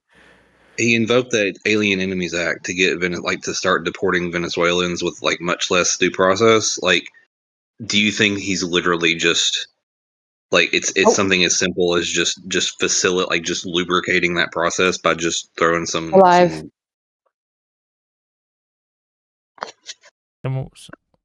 Oh, it said we're live. I think I'm not seeing it on my end. Oh, here it is. Yeah, we're live. I'm gonna fuck off. Okay, I'll see See you, guys. Prime. Also, you want to change the. I'll let you guys. I'll let you I'll let get you guys back to your bounce. stream if you're Yeah. gonna stream that. Yeah, I'll let you guys bounce. Me? All right. See you guys. I got a cold, by the way. That's why I sound so raspy. Bye bye. Is it? I'm not. It's not live on the Forbes thing. Oh, here we go. Maybe. Yeah, I see Hutch watching it, so it's live. Oh, here we go. Are Here you we go. taking us Okay. all out, Wick? Also, Wick, your live stream still says sex And some would work say panel. in I the don't know if you history can of our change that country, if you want to. which caused prices to Okay, be sorry. higher than ever before, making life unaffordable for millions and millions of Americans. This happened during a Democrat administration, and it's when we first began hearing the word affordability. Our border was open, and because of this, our country was being invaded by an army of 25 million people, many who came from prisons and jails, mental institutions, and insane asylums. They were drug dealers, gang members, and even 11,888 murderers, more than 50% of whom killed more than... This is incredible. Oh, it's in such good condition. It's not going to fit. No. It's going to fit. Because there are large antiques in your area, there are drivers in your area. Nice. Uber. Crime at record levels with law enforcement, and words such as that just absolutely forbidden. We had the worst trade deals ever made, and our country was laughed at from all over the world. But they're not laughing anymore. Over the past 11 months, we have brought more positive change to Washington than any administration in American history. There's never been anything like it, and I think most would agree.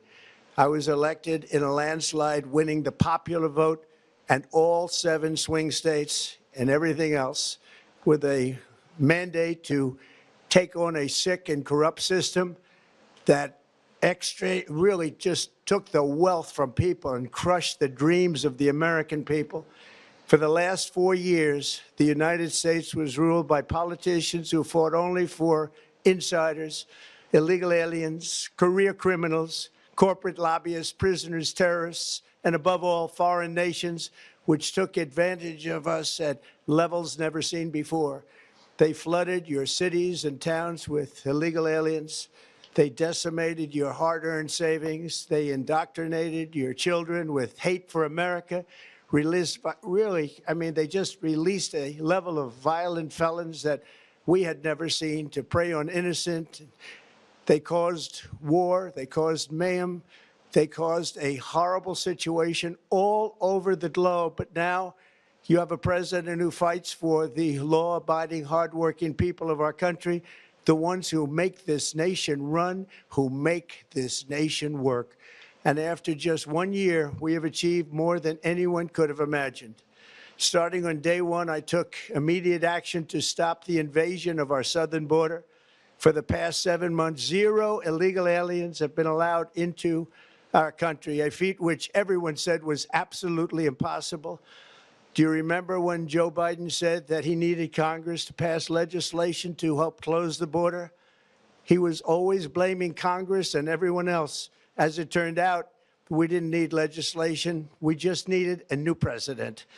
We inherited the worst border anywhere in the world, and we quickly turned it into the strongest border Get to the in point. the history of our country. In other words, in a few short months, we went from worst to best. We're deporting criminals, restoring safety to our most dangerous cities. Just take a look at Washington, D.C. It's at levels of safety that we've never seen before. And they decimated the bloodthirsty foreign drug cartels. We did that all by ourselves with our people, and we're so proud of it because they were poisoning and destroying our population. Drugs brought in by ocean and by sea are now down 94%. We have broken the grip of sinister woke radicals in our schools, and control over those schools is back now in the hands of our great and loving states where education belongs. After rebuilding the United States military in my first term, and with the addition we are adding right now, we have the most powerful military anywhere in the world, and it's not even close. I've restored American strength, settled 8 wars in 10 months, destroyed the Iran nuclear threat, and ended the war in Gaza, bringing for the first time in 3,000 years peace to the Middle East, and secured the release of the hostages, both living and dead. Here at home, we're bringing our economy back from the brink of ruin. The last administration and their allies in Congress looted our treasury for trillions of dollars, driving up prices and everything at levels never seen before.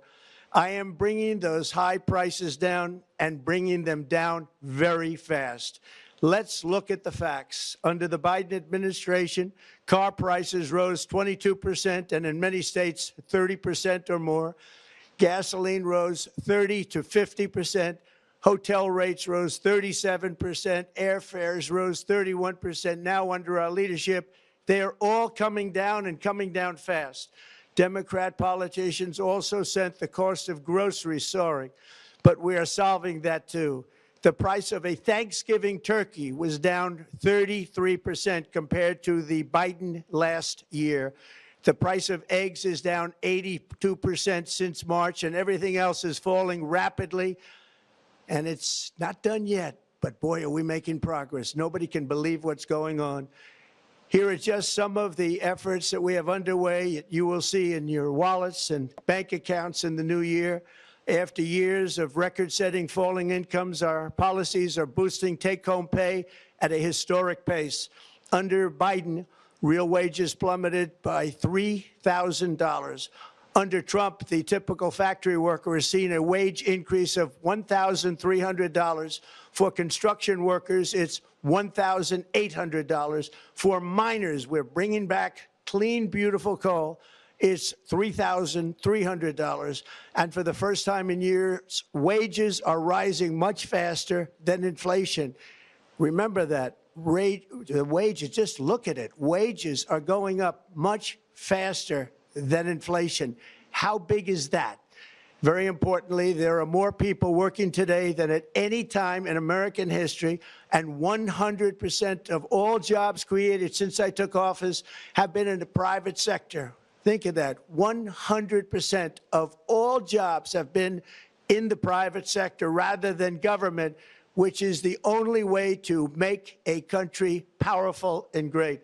This historic trend will continue. Already, I've secured a record-breaking $18 trillion of investment into the United States, which means jobs, wage increases, growth, factory openings, and far greater national security. Much of this success has been accomplished by tariffs. My favorite word, tariffs, which for many decades have been used successfully by other countries against us, but not anymore.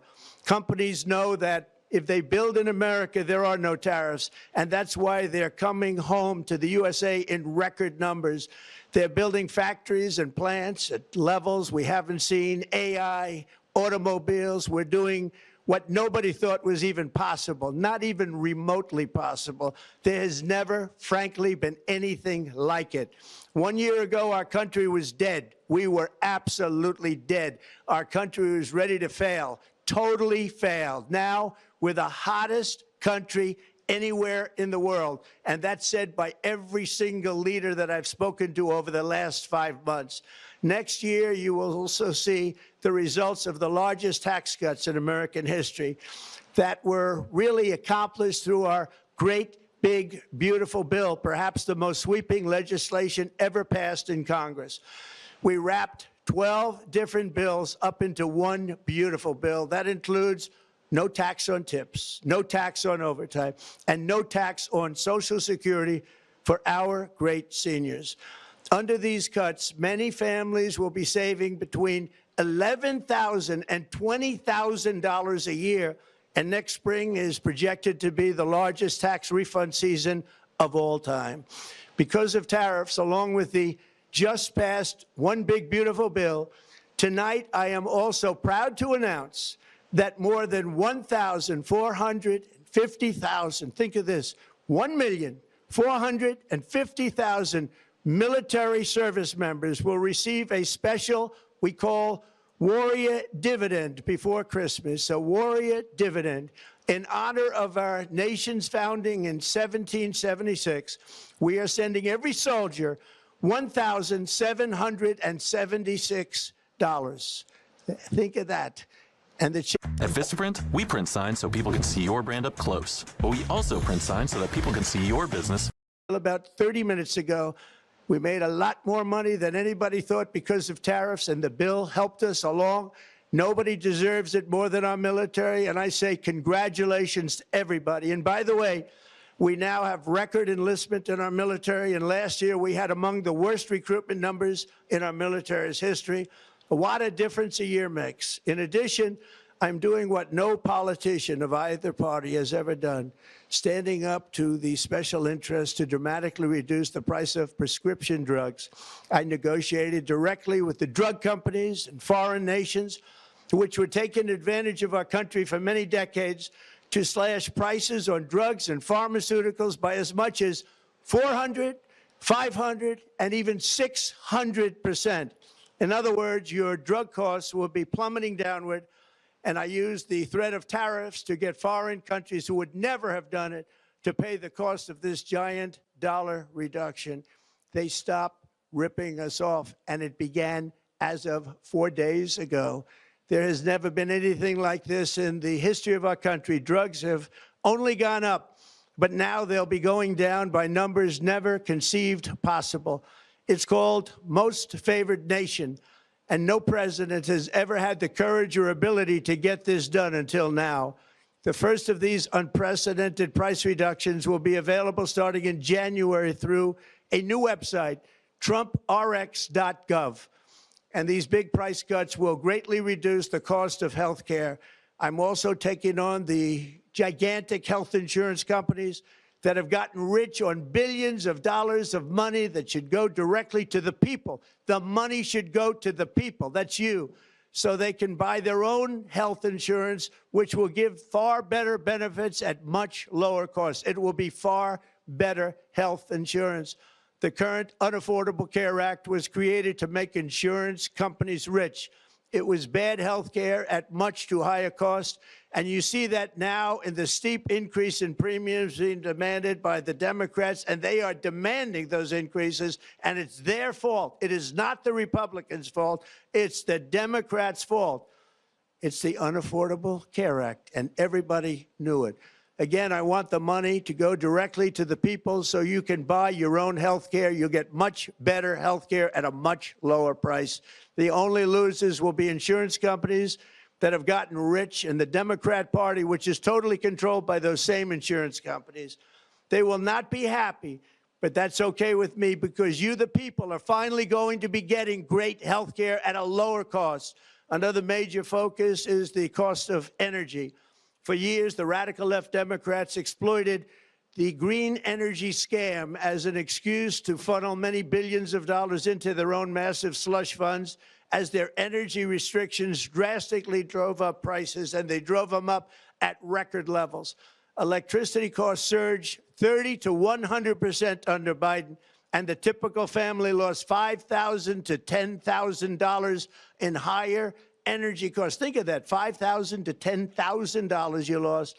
On day one, I declared a national energy emergency. Gasoline is now under $2.50 a gallon in much of the country. In some states, it, by the way, just hit $1.99 a gallon. And within the next 12 months, we will have opened 1,600 new electrical generating plants, a record, and it's a record that won't be beaten by practically, I would say, by anybody, or certainly not very soon. Prices on electricity and everything else will fall dramatically. The Democrat inflation disaster, again, the worst in the history of our country, also robbed millions of Americans of home ownership and indeed the American dream. The yearly cost of a typical new mortgage increased by $15,000 under Democrat rule.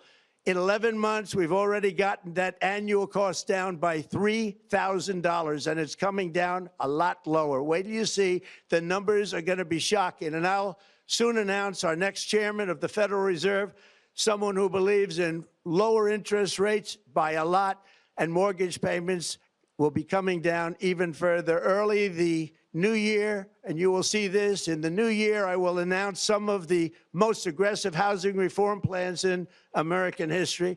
A major factor in driving up housing costs was the colossal border invasion. We have never been invaded. This is the worst thing that, frankly, in my opinion, the worst thing that the Biden administration did to our country is the invasion at the border.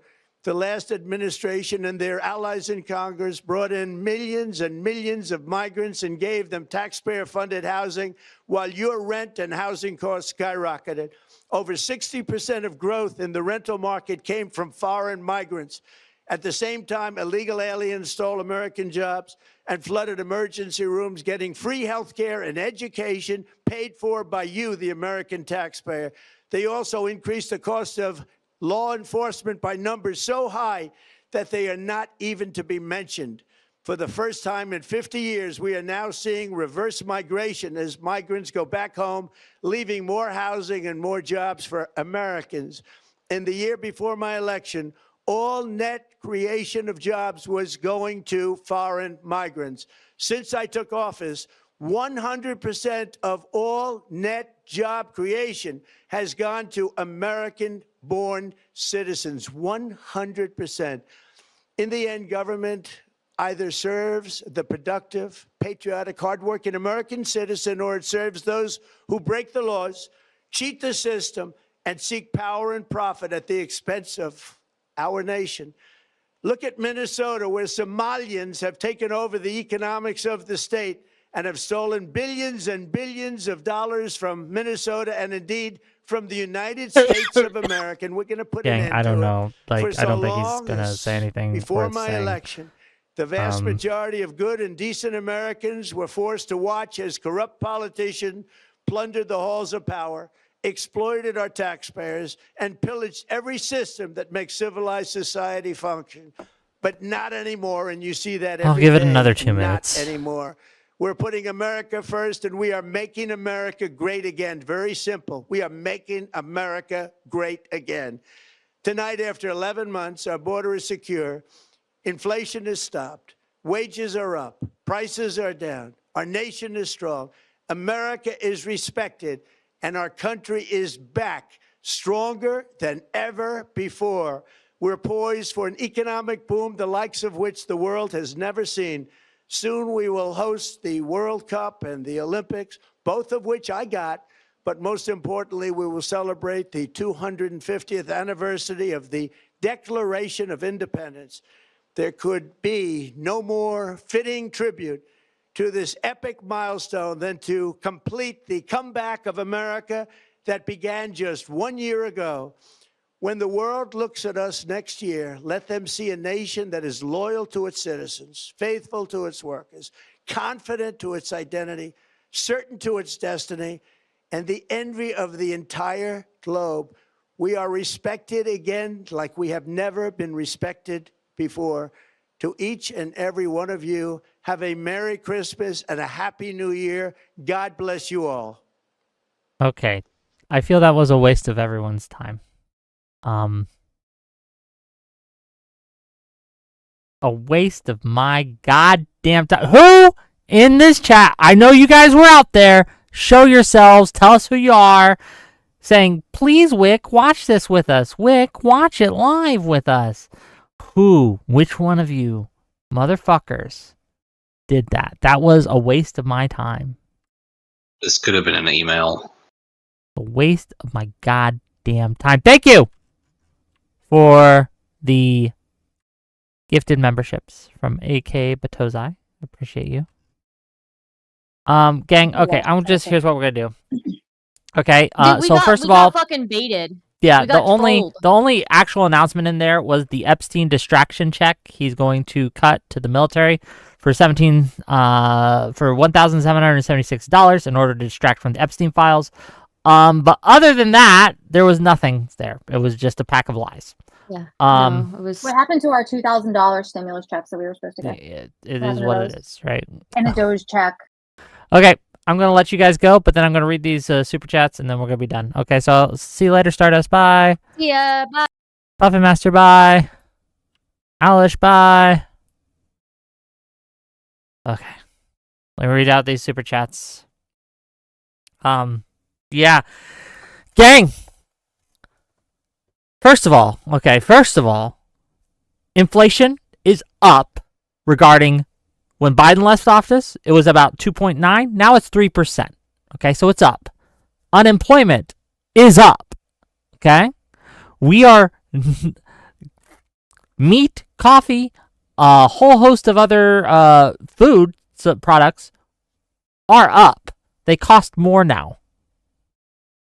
And tariffs, you've been paying them, okay?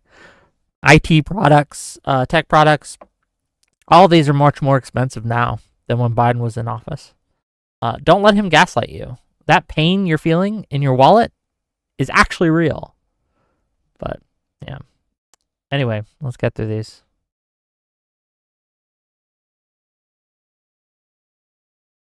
Where was I? Okay. I'm 2 links for $5. Says, I mean, the pickup meta would be wild if the working intro line is just how much. Yeah, be crazy. My listening library, YouTube for $5 says, Wick, I'm tired of you mocking and deprioritizing us $5 supporters. It will only contribute the lowest tier for the next month in protest. Love the content. Well, thank you. $20 from Karen D. Hippie. Merry Christmas, Wick. Do you have a special OF model? Okay. A special OF model is if you give me $50, I'll take off my shirt. But you have to say that's what you're giving me the $50 for. But yes, I'll do that. $2 from I'm 2 links to say from boys to boys to boys will be buyers. $5 from Zonia TV. Wick's translator. I think Wick meant they have a more primitive, savage culture about women. That's not what I meant, but thank you for trying. $10 from Alexander Rin. My comparison is on point. I'm not talking about parents grooming their kids. I'm saying think about how different you would feel if parents pushed a kid into construction versus pushing them into sex work. $5 from Alish. Cuddling up with my favorite women Gunnar book, This Hoe Got Roaches in Her Crib by Quan Mills. Thank you for the $5. $5 from Pulse 2X. Because OF is legal, my man brain can only see women as transactions. I can no longer see my women coworkers as women.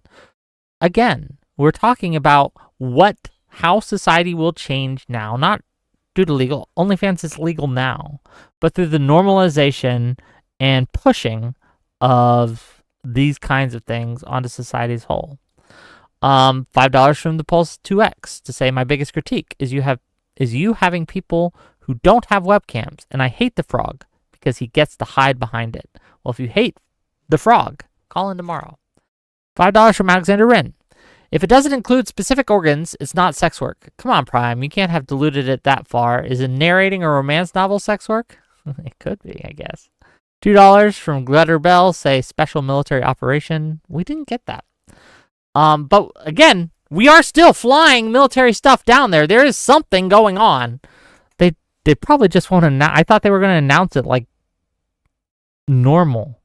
But this administration is not normal. So I guess we'll find out soon, right? And again, thank you for the 10 gifted Wick TV memberships. And then finally, $5 from my listening library YouTube to say, but we're the best country ever, Wick. We are, but that's despite Trump, not because of Trump. Okay, gang. Did you have fun? Oh, $50 says Zonia TV. Says more clothes, not less clothes. Nobody wants your DGen Goombait on their screens. Do I have more clothes I could put on?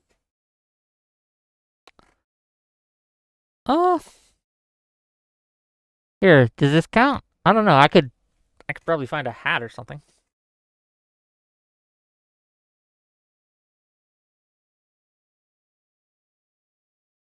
You like my hat? Thank you for the $50. I do appreciate it.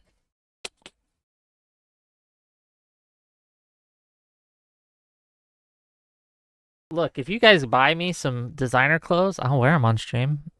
People have bought me hoodies before. I wear them fairly regularly. Man, God, that was such a waste of an announcement. I'm still mad. I'm still angry that I wasted my goddamn time watching that campaign ad. Ugh, gross. You don't own a Santa beard? I have a Santa hat, and we will be wearing that during the Christmas carols. It's somewhere. I'd have to find it. Yeah, buy me more 40K minis too. Look, just give me money and I'll buy what I like. But no, I do. Can I just say, I do appreciate you all for coming by, and I want to thank you for spending your time watching my show. I know there's other options, and I appreciate you being with us. Okay, with that, I think we're done. I'll see you guys tomorrow, 6 p.m. Eastern. Doobie versus the world. Come in and give Doobie what for, rhetorically. Okay. Well, bye, everyone. Bye. Bye.